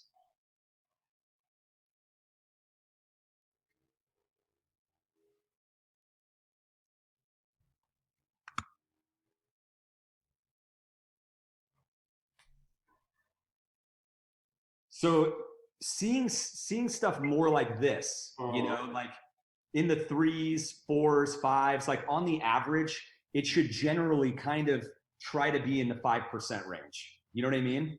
And so, and then you should see like look at his Facebook traffic is converting onto his email list at 7.72%. Right. Right. And then the product buying page, as a result, is getting to 58.69. And then on yours, you have 0 and 25.69. So if they're not getting on this, you're probably not going to get them here. You see what I mean? Because there's not, the interest doesn't look like it's necessarily there. Okay. And if I go back to this conversion doctor, or I'm sorry, the art sales funnel checklist, which is in the show notes, you'll see like, we talked about this earlier, but there's also one for every stage. But you'll notice on the product buying page, there's some interesting troubleshooting things in here that may appeal to you. But overall, like you got to get quality people, and the way that you find that out early on is, and so that you don't waste your time, is who's opting in to my lead capture, right? That's how you know that otherwise you move on. So let's say you do a giveaway with an Instagram curator that we're talking about. And like, okay, let's do it. You do it. And, people come to the site, and in that case, they're signing up for your giveaway. So it's a little bit different of a story, but in general, any cold traffic source anywhere, it could be ads, it could be anything. When they're coming in, if you are doing the lead capture according to best practices, you should be around a 5%, and if not, the traffic is not quality, and you should move on and just accept it for what it is. It's like, for whatever reason, that audience is not quality, right? So I'm suspicious of your Facebook. I'm suspicious of everything coming from Facebook, but I'm also like, I don't know how much that lead capture by you have a greater ask than normal, right? Like it's unintentional, but instead of just saying, I'm going to give you 20% off on your first order, right? You're saying, I'm ready to subscribe, and and all of that. I know. I agree with you. I'm happy to take that off. Yeah. I still don't know though. Like I still don't know, but I hope that it's better. I hope that it's better. Give it a but shot. Either way, you've got content that is very subject matter specific here, so you should have no problem targeting audiences. Like that according to the strategy that we're talking about. Where you want to get to, David, is you want to have like 3,000 visitors a month. Okay. Yeah. So that's 30x where you're at right now. At that point, you'll have a pretty healthy business, right? So when you realize that, it's like, I don't want you to focus too much on your website. I could talk about it a lot. I want you to realize that it's like, wow, it's going to like, I got to be focusing on these traffic strategies every week, right? To keep building and building and building, and then just watching this, come back to us. Let's keep looking at it. Let's keep hacking away at it. And like Patrick said, you've got no problems. You're just a startup when it comes to the digital world, right? And direct marketing. And there's plenty of people like you that are here that have sold plenty well in their past. And it just is what it is. You just got to take one step at a time. Yep, one at a time. And we're here to help you. We're here to help you. I know it's frustrating, but we're here to help. Yeah, just keep marketing, keep running the playbooks, and like you I've have to keep your head down for a while. Too many times, right? Yeah. I know exactly what you're feeling, and Patrick has too. We know exactly what you're feeling, and so do other people. So we're here for you. Yep. Okay, Muffy, go ahead. You're up. Thanks. I wanted to let you know I got my campaign started yesterday with the shelter. They sent out an email in the afternoon. I sent out my email with the drawing information in the morning. My question is, if I go ahead and run a second campaign for Mother's Day, is that going to conflict with the two? Because this promotion the shelter wants to do runs through May 20th. And I'm afraid, I'm giving them a 25% discount if they use a code at checkout. But I had it up in my announcement bar and I took it down. So I'm wondering, should I go ahead and run a Mother's Day sale too, or leave it, or I'm confused? I'd run both. Yep. Okay. People don't care as much as you think. It's just they might think they're in the Mother's Day sale or whatever it is. All they care about is if they're ready to buy. Like, as long as the discount is there, they're good to go. Should I give them the same rate? I think that will make it less confusing. Yeah. Okay. That's what I was thinking. Yeah. And the other thing I was going to tell you about is I started going down rabbit holes yesterday. and I stumbled on an artist and art collector who has homes in Lauderdale and New York. And I started reading through her Instagram feed, and she was showing a painting in a museum that I have worked at in Naples, and she couldn't figure out who it was. So I identified it for her and told her what it was and what the show was, and she started thanking me. So I'm thinking this might lead to something, but I don't know. And then I had another one that was a gallery in Charlotte that had worked similar to mine. And I thought, well, maybe this might be something for future.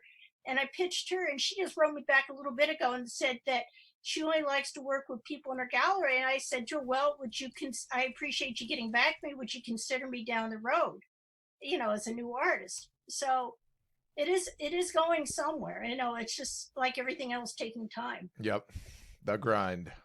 That's how it is. So it's what we're here to do. Keep each other motivated to keep climbing. Yeah. And Muffy, did you I think a point for you too on the Instagram, like the whole thing that Patrick was going over is like, there's a broader point that or a pattern that was coming up. And it's like, in your case, it's like coastal art, right? And so you want so the equivalent to you is landscape photography, right? Coastal art it's too broad, right? So what you want to think about, like what I was thinking about with you was like coastal art in very specific areas, cities, because then you can target the people that are in those cities and try to get more specificity in the same way that we were talking about with, like she was at landscape photography and I said, well, what are you taking? And she said Grand Canyon. And I'm like, there you go. Then you can get into Grand Canyon, and we got more specific. So like, this is just on top of mind, but Port Aransas, Texas. Okay. There's Galveston, Texas. Port Aransas. It's where my family, where we've been going a lot. Beautiful little coastal beach town in Texas on the Gulf. And, all the homes that are there that you rent when you go down there, they all have coastal art. It's like you're in Seaside, Florida, right? I'm dead serious. It's exactly the same. It's like, wait a minute, I feel like I'm in Seaside or Rosemary Beach, but I'm in Port Aransas, Texas. But you will find that there are people who love that place and are probably like Port Aransas residents or lovers or beaches or something like that. And they're on Instagram, and then you can speak to them and you could find probably endless beach coastal niches by getting way more specific, just going up and down the coasts around the whole country and maybe even in other countries, So that's how it kind of applies to you. So I thought that was a good thought. Okay, Kim, you're up next. Go ahead, Kim. Hi. Okay, I've got a couple things going on that I'm trying to do. One, I want to do like a real fun, lighthearted reach out to Instagram people to paint the animal faces and then turn them into face masks. I've kind of done one for my son. It's a snake. It's kind of cool. Getting a lot of compliments on it. So I'm trying to reach out to like little bubs or different animals that are on Instagram, but I don't know if that's the right approach because I'm finding some with like huge following and I don't know if they'd even be bothered with what I'm suggesting or.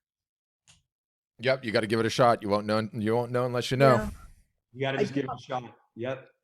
Then the other thing is a lot of what I do is endangered animals, and I really want to have a more serious involvement with that, where I donate to an organization or something, because that's really where my heart is. But I'm having difficulty figuring out, there's so many, it's too much for me to wrap my head around right now. Just pick one and start with one. Exactly. Yeah. You can change it at any time. No big deal. Yeah. Okay. Just pick one and execute on one. Don't overthink it. Work the book. Work the playbook. It works. Yep. Okay. Yeah. People aren't paying attention to every single tiny little detail of what you're doing at all, And so the most important thing is to just find one, ship it.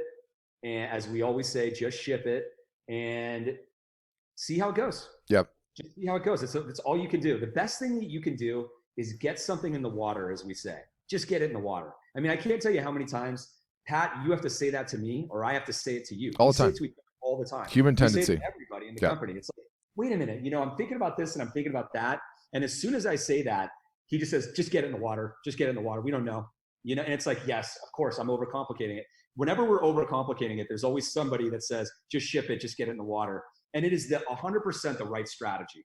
Yep. You're walking all the way up to the restaurant. You're looking into the window. You're going, you're giving yourself all the reasons why you don't want to go into the restaurant. Then you leave that restaurant. You go to another restaurant. And then you look at the window and you're like, well, there might be young.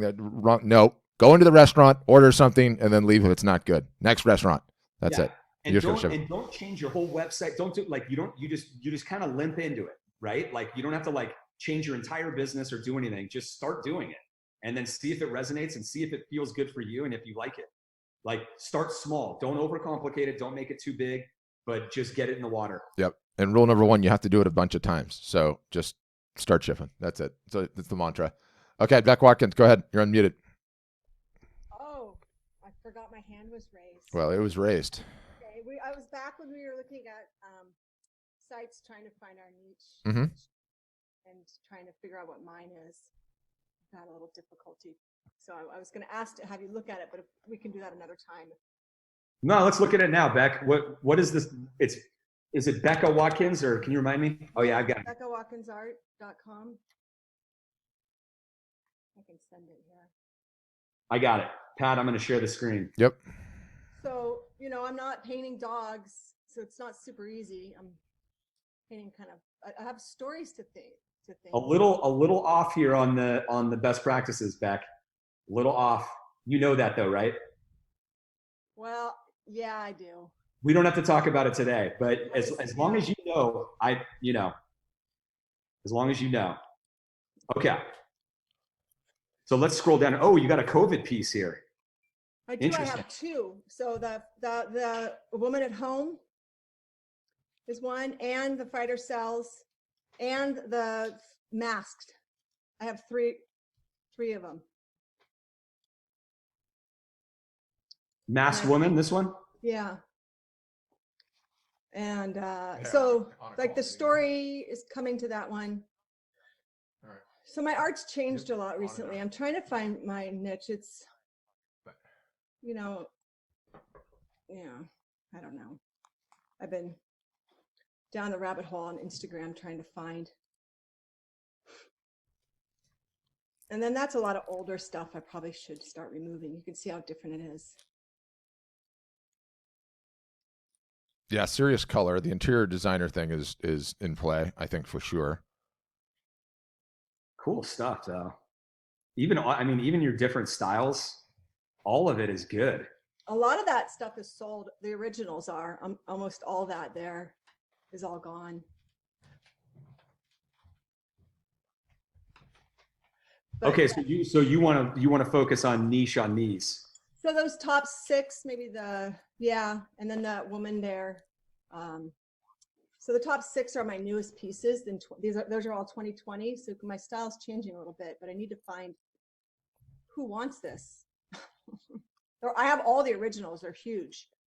I'd love to get into a show. I was trying to apply to different. I see all these postings on Instagram about applying to shows, and when I get down the rabbit hole, I start looking them up, and I find out that it could cost artists up to $5,000 to join some of these shows. And I'm like, holy crap, I can't do that. Beck, what is with the woman at home? Tell us about that.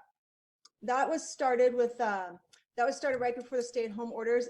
The public assisted me. The story's in there. The public assisted me to create that. And so there's even a building in there. There's someone looking through that another woman helped me create. And then I took it home when we were at the stay-at-home orders, just now. And it evolved, and I created it. But it was like the last time we were together. And so the window in her leg is, she's at home. She's always at home. And then the more she's at home, the deeper she gets to be connected to herself. So it's okay to be at home. Wow. And then so the reason I asked that is because I'm trying to go piece specific. Sure. Or when I'm looking at a collection of pieces that are kind of, different subject matters or whatever, I'm trying to find okay, what's either the most popular bestseller or what's the most of that category, right? because that you'll get the highest return on your time to try to market those. And so I asked that because I'm like, I want to know, okay, so to me, the target audience for that is obviously women, right?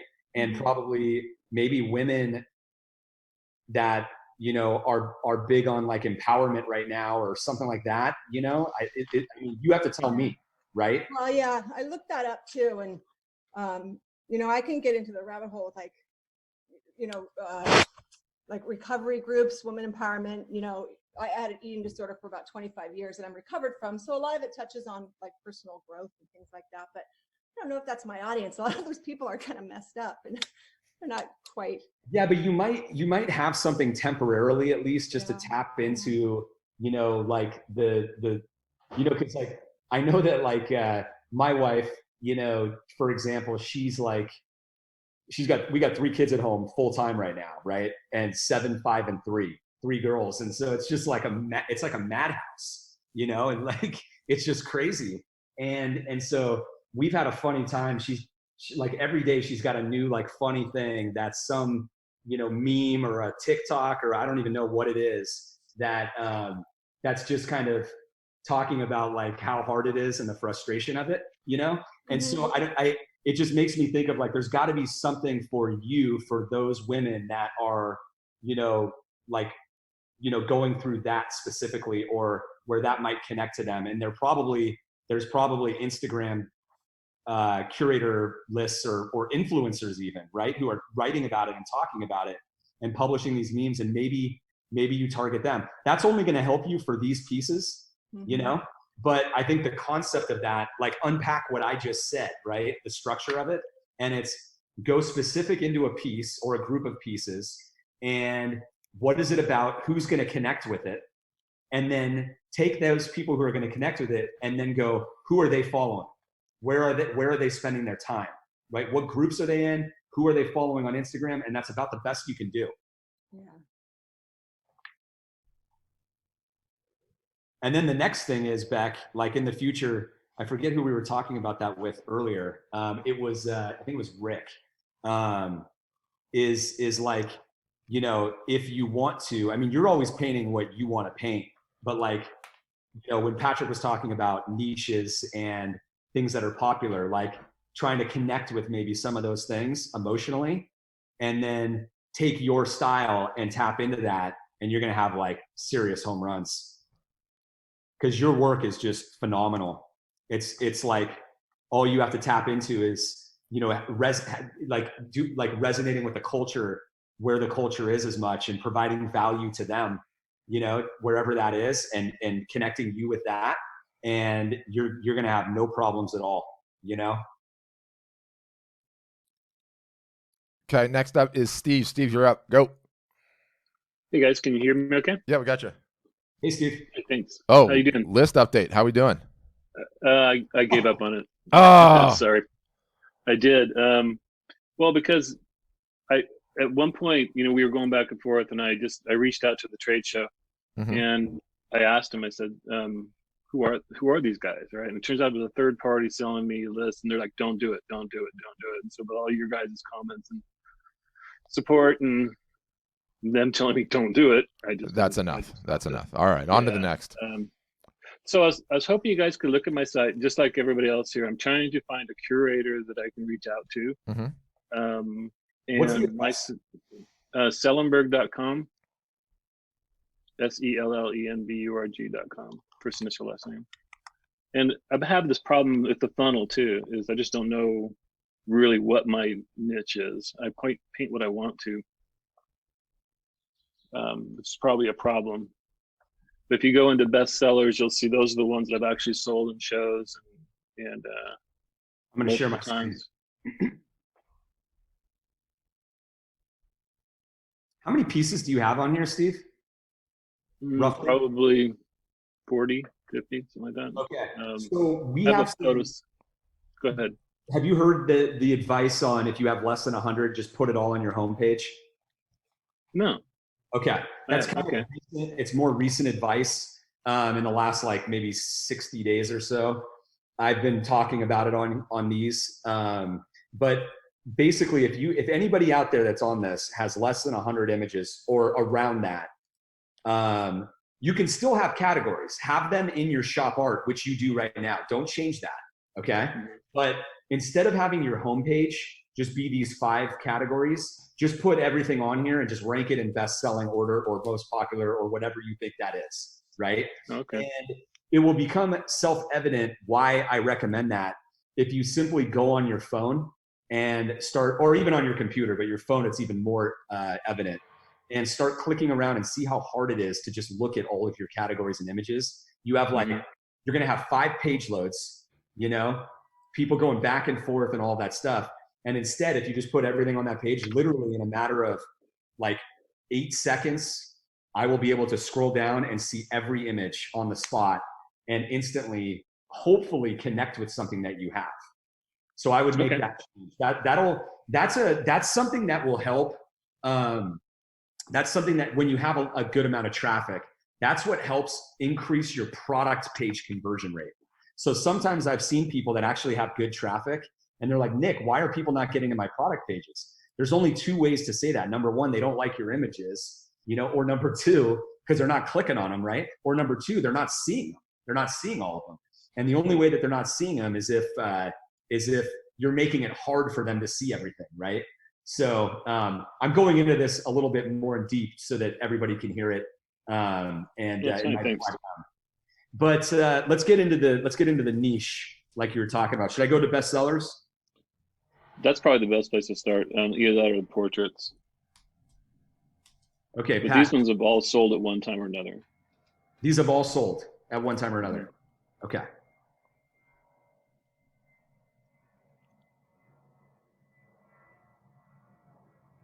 So these ones with the women all relate to each other. And these 2, this one's on its own. Some of these are on its own, it looks like.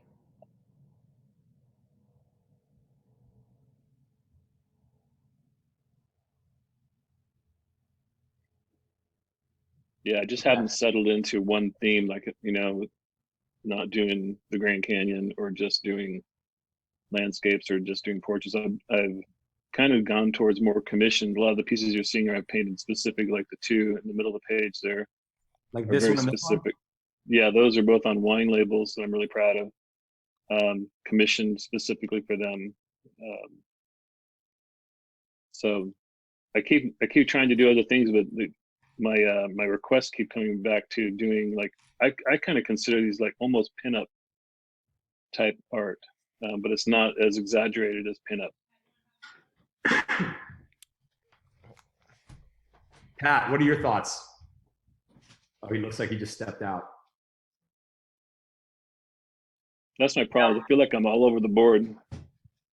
Yeah, well, you're not in regards to the women aspect of it, you know, but I'm trying to think of where you could go with that. I mean, I take the point. Your stuff's all over the place, right? And so, you know, assuming you did want to pick a niche, then it would be about whatever you got the most feedback and the biggest vibe on, and then you just started, you know, you start going all in on what's delivered the most sales, the most value, the most feedback. I think. Well, that's why I was going to the lingerie show, if you remember right. That was like, okay, let's go there and see, because it seems like the women are the ones that sell. Yeah. And I sell to women, so that seemed like a natural, of course. And you got in the way. Steve, can you remind us? You said that you would go to those shows and you would sell at those shows, right? Well, that's the first time I did a lingerie show, but I never did that. But just general art and wine shows, I do sell at. Okay. I have a wine commission. I guess I don't see it on that page.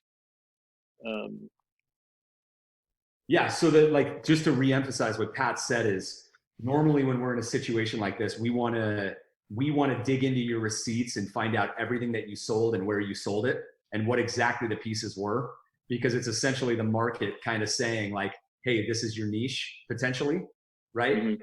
So, you know, like, well, then you're looking at it, because besides, there's only one other piece that I have sold. That's a wine, a Rumbauer wine bottle and on a keg I did for one as a commission. It should be on here, but it isn't. But you can see why I keep coming back to the women, because that's what sells. Right. So do you go lingerie? Like, do you go that route on Instagram, Pat? Yeah, I could. There's a ton of that. There's a massive amount of that. You could potentially do the pop art stuff. There's a massive amount of that too. Not pop art. What did I mean? Pinup. Like, these are obviously pinup light, but there's a ton of that stuff on there too.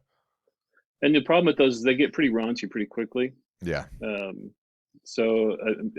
having a conversation with somebody on the Small Wins page where he's having the same problem, that tasteful nudes quickly go into, and you can see I don't really have, that one saffron is nude, but it's just not really showing anything. But you quickly go down a rabbit hole that's not pretty. Yeah. You're skating on thin ice at all times. Yeah, I could see that. The key thing to think about is, of the people who, now that you're like, okay, if I'm going to focus on this a little bit, right? Of the people that bought these, and you have them in your mind's eye, who are they following on Instagram? Where are they on Facebook? What groups are they in, right? Like, imagine those people that you saw that, face to face, and they bought from you. Like, who are those people? And then, you know what I mean? Like, that's the way you want to reverse engineer it, is just think about, like, what are they actually following? And generally, do I think? And then that's where you want to go in terms of your search on Instagram and Facebook. Yeah, I'd work the woman angle and see what kind of response you get. I mean, you have to be, you're gonna have to be careful for sure. You're gonna have to skate on the thin ice, but I think that's just the long and the short of it. Well, the one at the top in the center, saffron, that one I sold recently, and I took the time to talk to her about it. What places she goes, what because she was another vendor in the same show, and so she told me that shoes.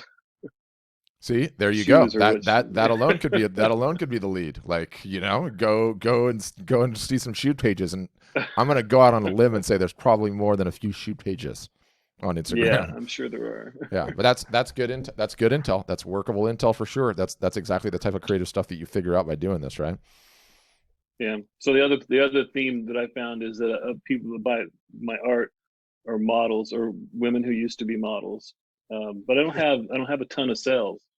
So I've tried doing some Instagram posts to the model sites and things like that, and I get decent. When I boost them, I get lots of likes, but it's not like many people you've talked to on this session. That we're just struggling to get that. That cycle. Just the early traction.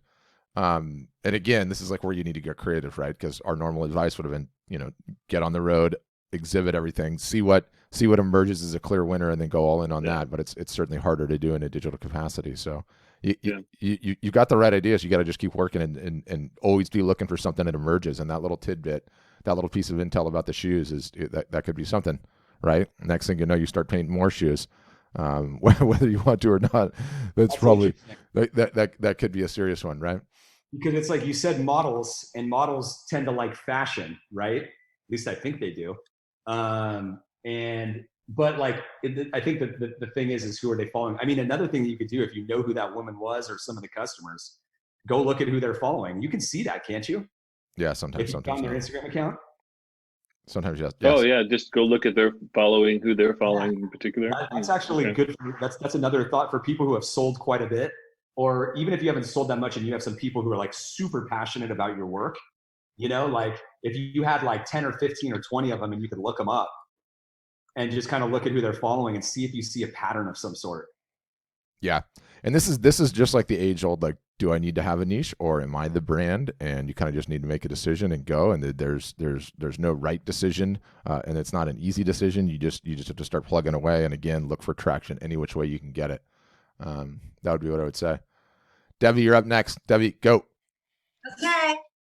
Do you see me? All right. It's on about live. I'm trying to build my mailing list and just starting on the playbook. So I did my first sale, the COVID-19. I'm going to turn it into my Mother's Day sale. I got some people that were interested in buying. I wrote them back, but I haven't gotten anything yet. Okay. So we'll see. Yep. I got few people on my mailing list from it. Well, not from the email, but from all the things I'm doing. You know, so it's slow. It's a slow build. So I'm wanting to explore live. And where do I find all the info on doing live Instagram, live Facebook stuff? So we haven't taught. Well, I did the podcast on live, at least on the Instagram live, which is a good primer. How many fans do you have on Facebook, and how many followers do you have on Instagram? Facebook, on my personal, I have like 400 something. On my business, I only have like 199. And then on Instagram, I have like 234 or something. Yeah, so it's going to take some time to build those things up. I don't think live is a panacea for you right now. I genuinely like live and investing in live because I think it's going to be like one of the big winners coming out of this thing, and I think it's a fantastic way to get closer to your following, your friends, your fans. But it's just a part of normal marketing, like anything else is. You just need to continue marketing and continue posting, continuing following the calendar, and all of your list will continue to grow and continue running sales. And I think you're going to be fine. I don't think there's any one thing that jumps out that's going to be like the catch-all that's really going to get them at this point. Nick, you might feel differently. No, I feel kind of the same. I think just execute here through Mother's Day, right? Like there's plenty to do. And then if you like play around with going live. Have you listened to the podcast? I have not. Just go do that. That'll get you a bunch of great information. Okay. Let's get it in the show notes, Taylor. Let's get it in the show notes. And yeah, that's what I would do. And we're plotting a deep dive session on these lives. I know Patrick has got that in mind. So we're going to do that soon, but it's probably not going to be for a couple of weeks. Okay. I've been doing IGTV and videos, and it's kind of interesting to read because you don't get the likes, but you get the views. Yes. I get some likes. So how that all works. Are you getting comments? Any comments? Some. I am getting some. That's actually the sign that you're looking for on the IGTV more than anything. It's like, Pat, you've talked about this before, like the comments on IGTV. She said she's doing IGTVs and is getting views and some comments on there too. Yeah, I love the IGTVs, and I still want to teach that session and finish that session out. So that's. I said we're going to do it in like the next couple of weeks. Yeah. So look for that soon. But until then, the podcast is awesome. So. Okay, I'll definitely give you a lot of info. Yeah. Yep. I have a decent mailing list. My mailing list is like 8 something. When I did this mailer, I had I had like almost 300 people open it, but that's it. And I didn't have that many clickovers to my website. Now, the people that did gave me some good feedback, but that was kind of interesting. So 300 opens out of 800 is 37% open rate. That's like a phenomenal open rate. I think ours at Art Storefronts is, what is it even, 18%? Well, lower. Oh yeah. It gets lower and lower every year because that's just email marketing. But your open rate is fine. So like we'd have to like, what is your click rate? Because your click rate. It wasn't so good. Well, but it was. I had only like 39 clicks. Right, but what is it as a percentage? Because it might not be that bad. That's what I mean. You might be thinking it's bad, but it's not that bad. You know? Yeah. But either way, and another thing, if you're concerned about it, like the best thing to do is take a screenshot of the email, if you can, and then upload it to Small Wins and just upload your stats on that email. Like, I got an open rate of this. I got a so that like let our marketing team see the subject line, see all the details, and then they'll tell you like, hey, your rates are good. You have nothing to worry about. It's just, it is what it is, Yep. And you gotta just stay at the marketing too. Like the perspective piece is so important. And I know a lot of you are sitting there listening to it going like, oh God, that's just their default go-to. But at Art Storefronts, like we were email marketing and advertising and doing everything hardcore for the first year with very little results. Like it just takes time. It takes time early on to build, and like there's no shortcut to it. There's none. And like you get through one Q4 and you have your sale and you see how you did, and then you're like, okay, that's great. I sold a couple $100, I sold a couple $1,000, and then the next Q4 is like $5,000 or $6,000, and then year 3, maybe you break the 10,000. It just keeps going up and up and up. And when you have the other revenue sources, the offline stuff too comes back, then you're working on a nice business. But there's just no shortcut.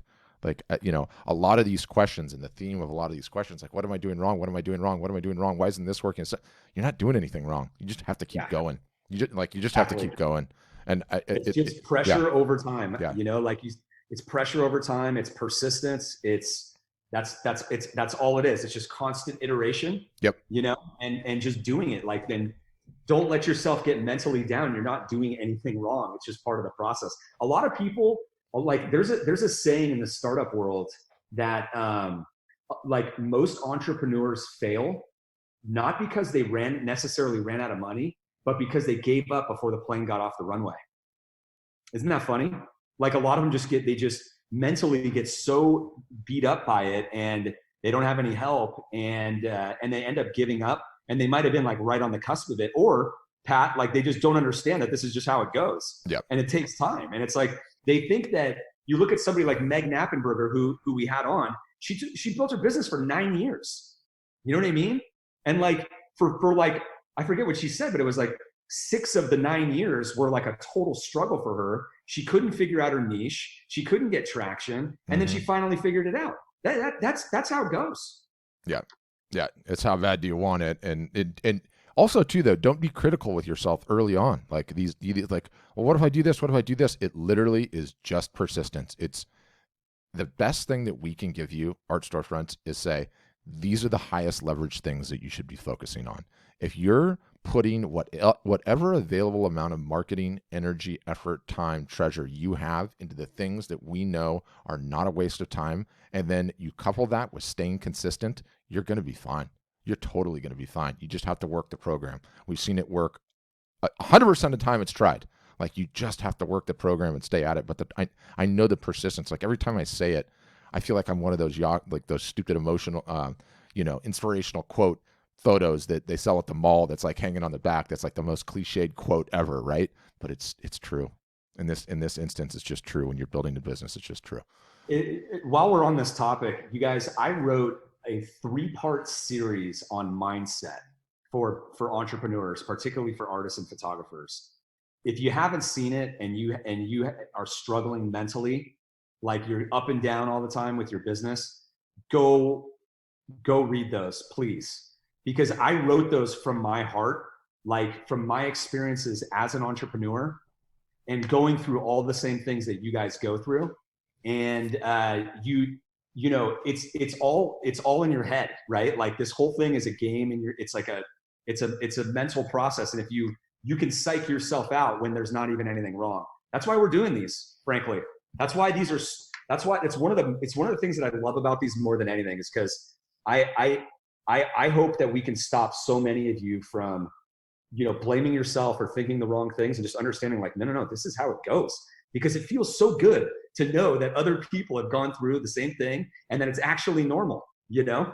And almost all artists and photographers are solopreneurs. There's no partners that you can, when they're down, you're up, and they're down, and you're just lifting each other up. No. And it's just, woo, the roller coaster just goes up and down. There's those days where you're like, I'm just going to quit doing all of this. What the heck am I doing? And go back to your day job, or just focus on your day job. It's tough. It's frustrating, but it gets so much easier after you have some momentum and after you start rolling. And I would say, like, in the grand scheme of things, you're never not going to be a photographer. You're never not going to be an artist. You love this. You have this passion for a reason, and you're going to be it until the day you die. So it's so much better than someone that's like wants to go be a locksmith, right? Like, you're not going to be a locksmith for the rest of your life unless you really just like being a locksmith. It's not the same, right? Like, there's so many other people that start these other businesses, but when it's actually your passion and what you love to do, and the fact that you can sell, especially in this online world, for the rest of your life, then you're actually really building an asset, an annuity. It just, the perspective piece is key. And I don't want to bang on it any harder. It doesn't make it any easier to say. I'll tell you that much. Robert, you're up. Go ahead. Quick question. You can mute me after I ask. I was on Facebook and looking to join a couple groups. and looking at that section that says about these groups, and just about all of them, it has a line in there that says they don't want to do any promotions and they discourage that.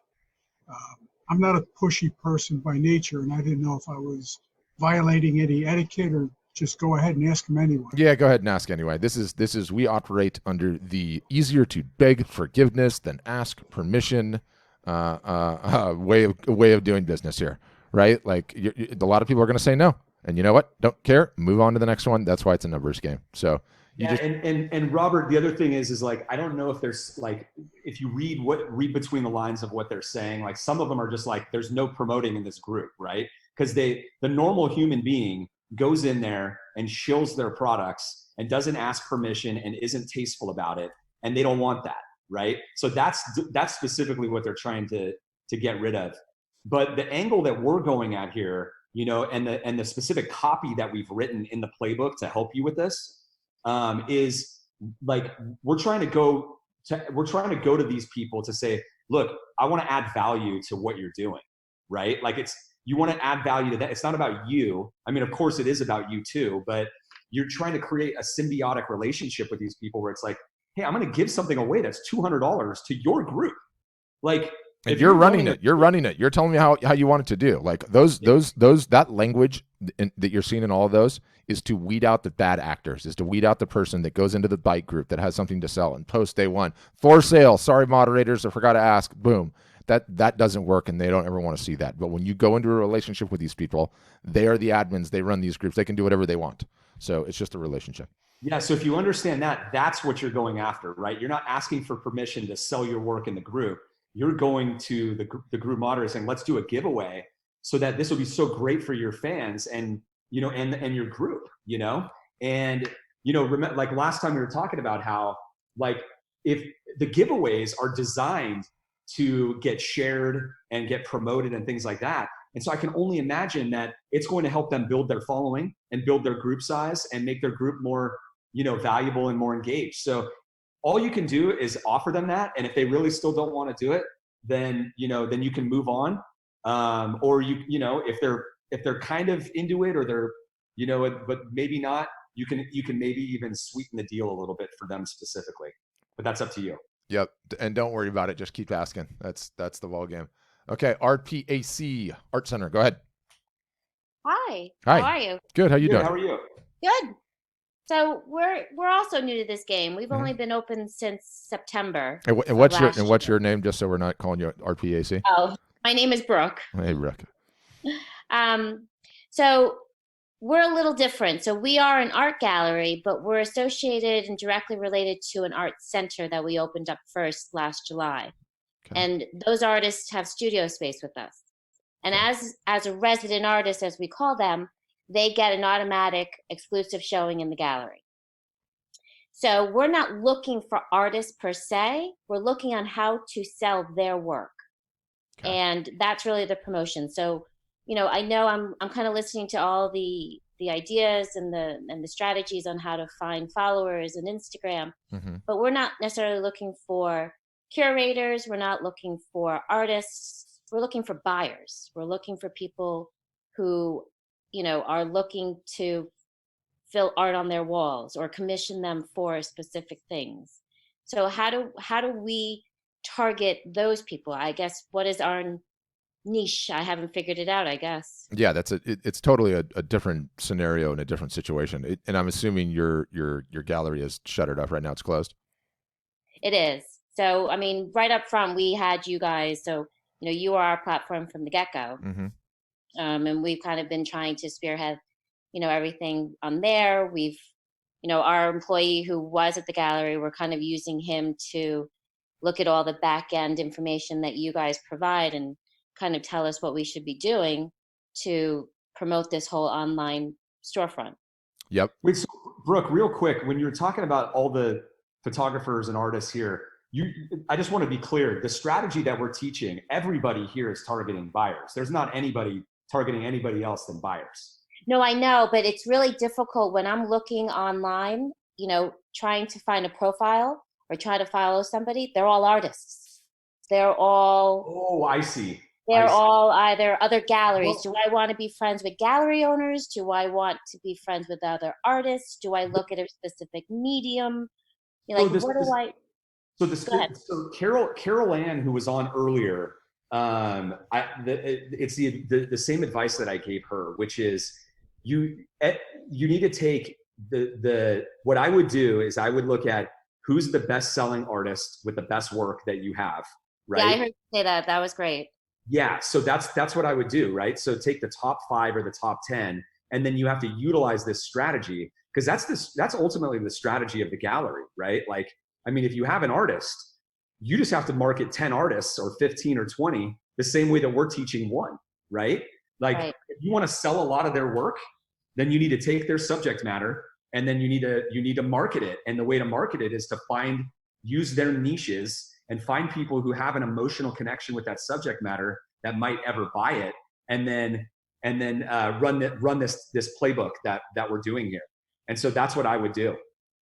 So we brought in a business development person just before this whole COVID started, and she's really trying to target this whole social media thing, but she's staying within a 30, 40 mile radius. And I feel that we need to broaden. Yeah, you have two separate businesses. You have two separate businesses. You have, and they should totally be separate in your mind in the way that you think about them, because they're going to be marketed so differently, right? Like, you have get butts into seats, right? Like, bring people to your gallery and what you're going to sell locally and what that whole silo looks like. And there's a whole bunch of different games and tricks you play for that. The other one is your art gallery website online as a digital entity, right? And of course, there's going to be some crossover between the two of them, but how you market those and how you mention those, there'll be crossover again, but it's different, right? And so I assume you guys are seriously looking at growing your art store online and having to be a serious gallery, right? Absolutely. Okay. And prior to us, were you just marketing locally, or when you came on board with us, did it finally get to the point like, okay, we need to grow this email list, we need to start emailing, like, growing our social following, all that? No, we really started this whole social following through this whole COVID issue. Good. Okay. We did more, local patch, online, chamber of commerce type of advertising, local newspapers, that kind of thing. And then, realizing that, and then we also relied on the artist, as the artist, they have to promote themselves. So they have to hashtag our Pat Gallery. If they don't, we can only do so much if they're not sharing to their own followers. Exactly. But, keep in mind, they're not employees of ours. They are artists. So we can't tell them what to do. We can only make suggestions. But, part of our agreement with them is that we will do our marketing efforts to support them, but at the same time, we are a for-profit. So at the end of the day, we all want to sell something and we all want to make money. And there's nothing wrong with that. There's nothing wrong with that. Yeah, I think it's interesting, right? Because to Nick's point, like, you've got a brand that you need to understand, which is you guys, and growing that online definitely happens independent of whoever the artist is, because you don't care. You just need to build it up. And then the question is, like, to use any of the techniques that we're saying, or let's just say specifically for the curators, right?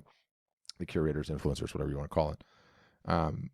I would want to water ski behind an artist in every instance.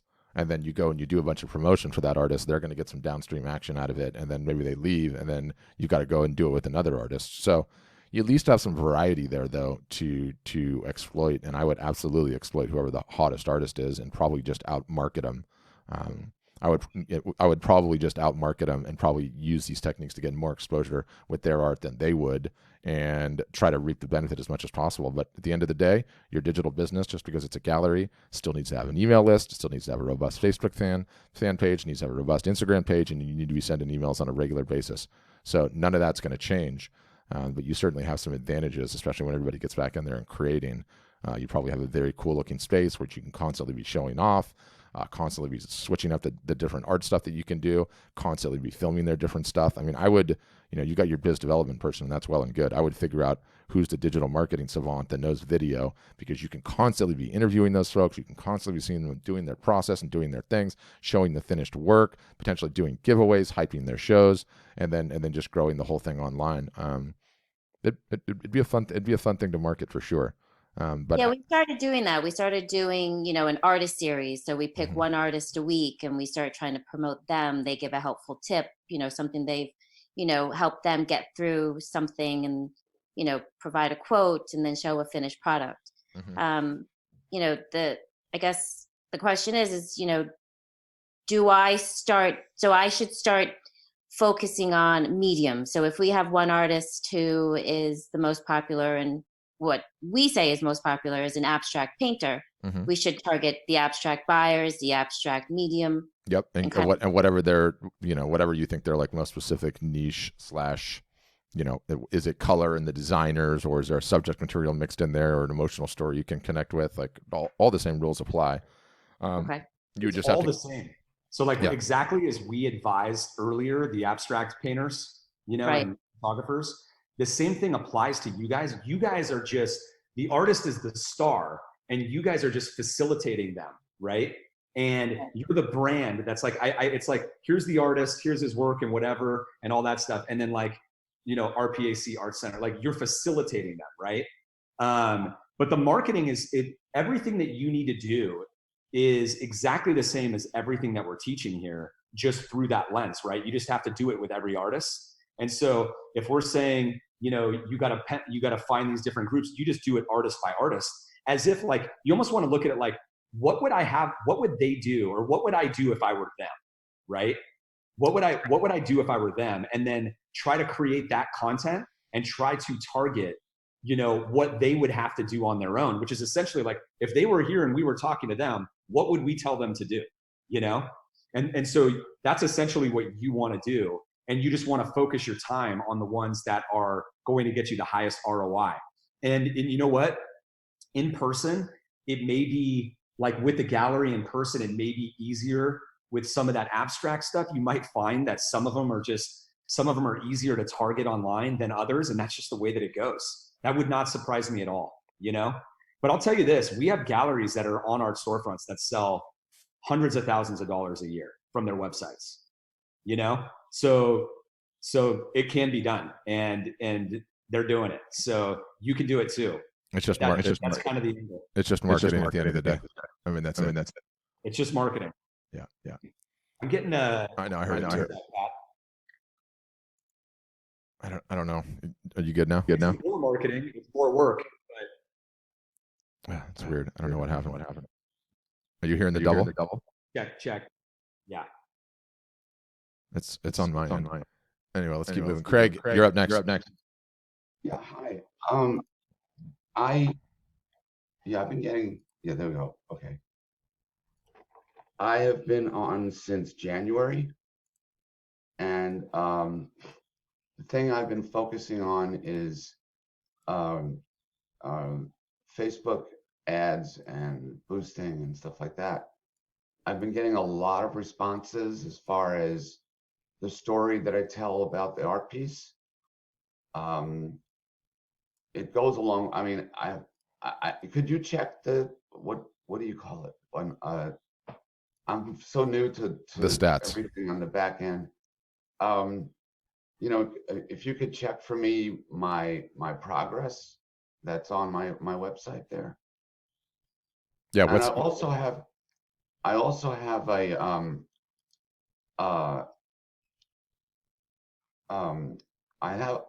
my front page is a slideshow, and I keep hearing that that's not a good idea to use. So let's deal with one thing at a time.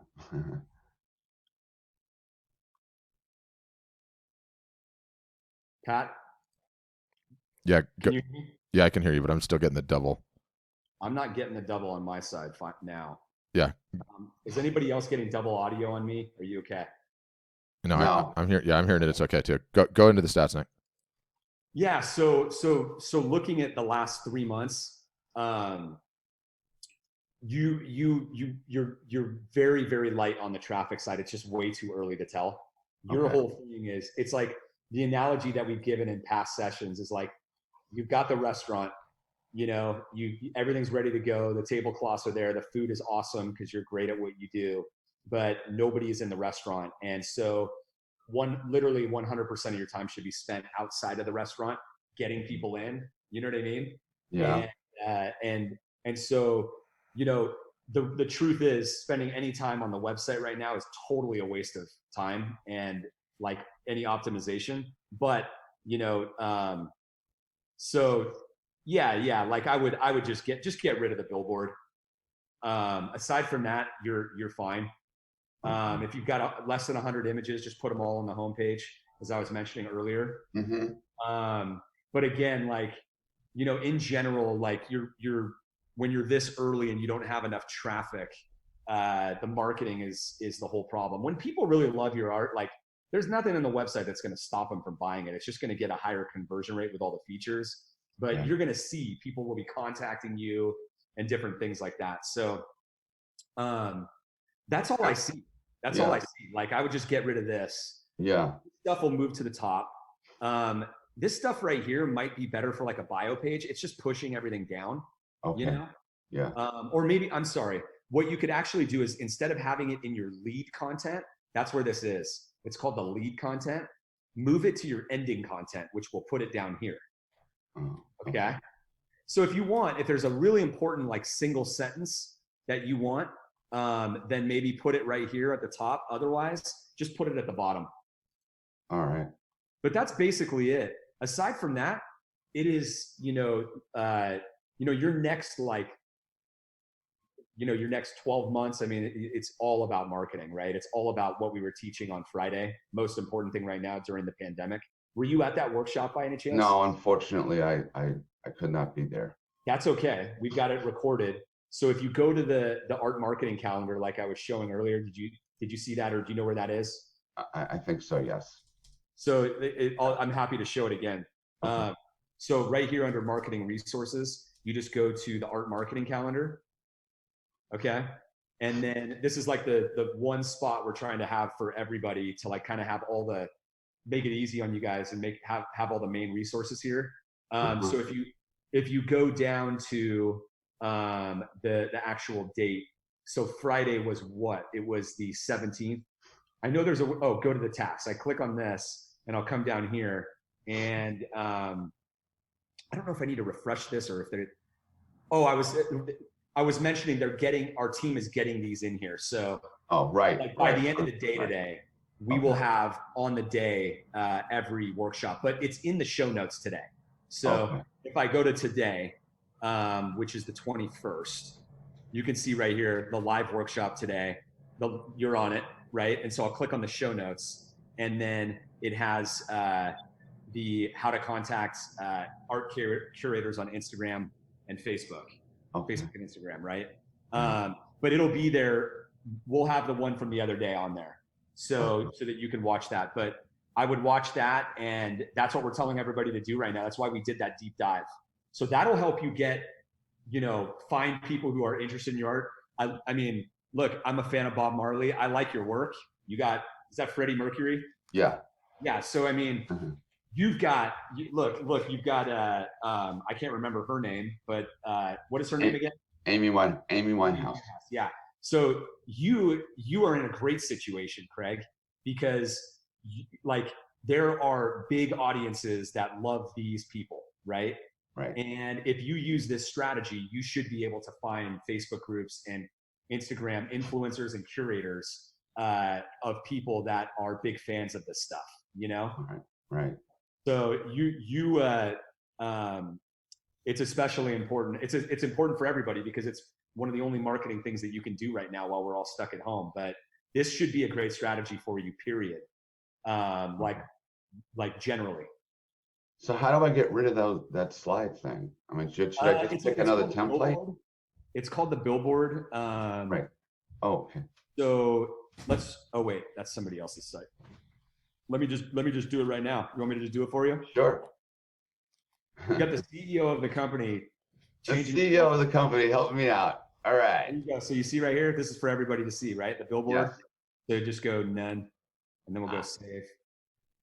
Just say no to billboards. You guys know you guys all understand why I'm here and I'm doing this, right? Sure. I'm eating I'm eating our dog food. I want you guys to understand what it means to like connect with your customers and work with them and provide an experience. Like I'm not just telling you guys to do it. I'm doing it myself. Okay, so here we are, right? So here's what. Do you want me to move that text as well? Should we just do it? Sure, why not? Well, we're here. Let's do it. So I'll just take everything under. Wait, let's see. The subject use. I'm always honest. Let's take. Okay. Let's take this bottom stuff. You might want to change this later. Okay. Okay. I'm just gonna cut that out, and I'm gonna go. I'm just gonna add it right here. All right. And let's see what we've got now.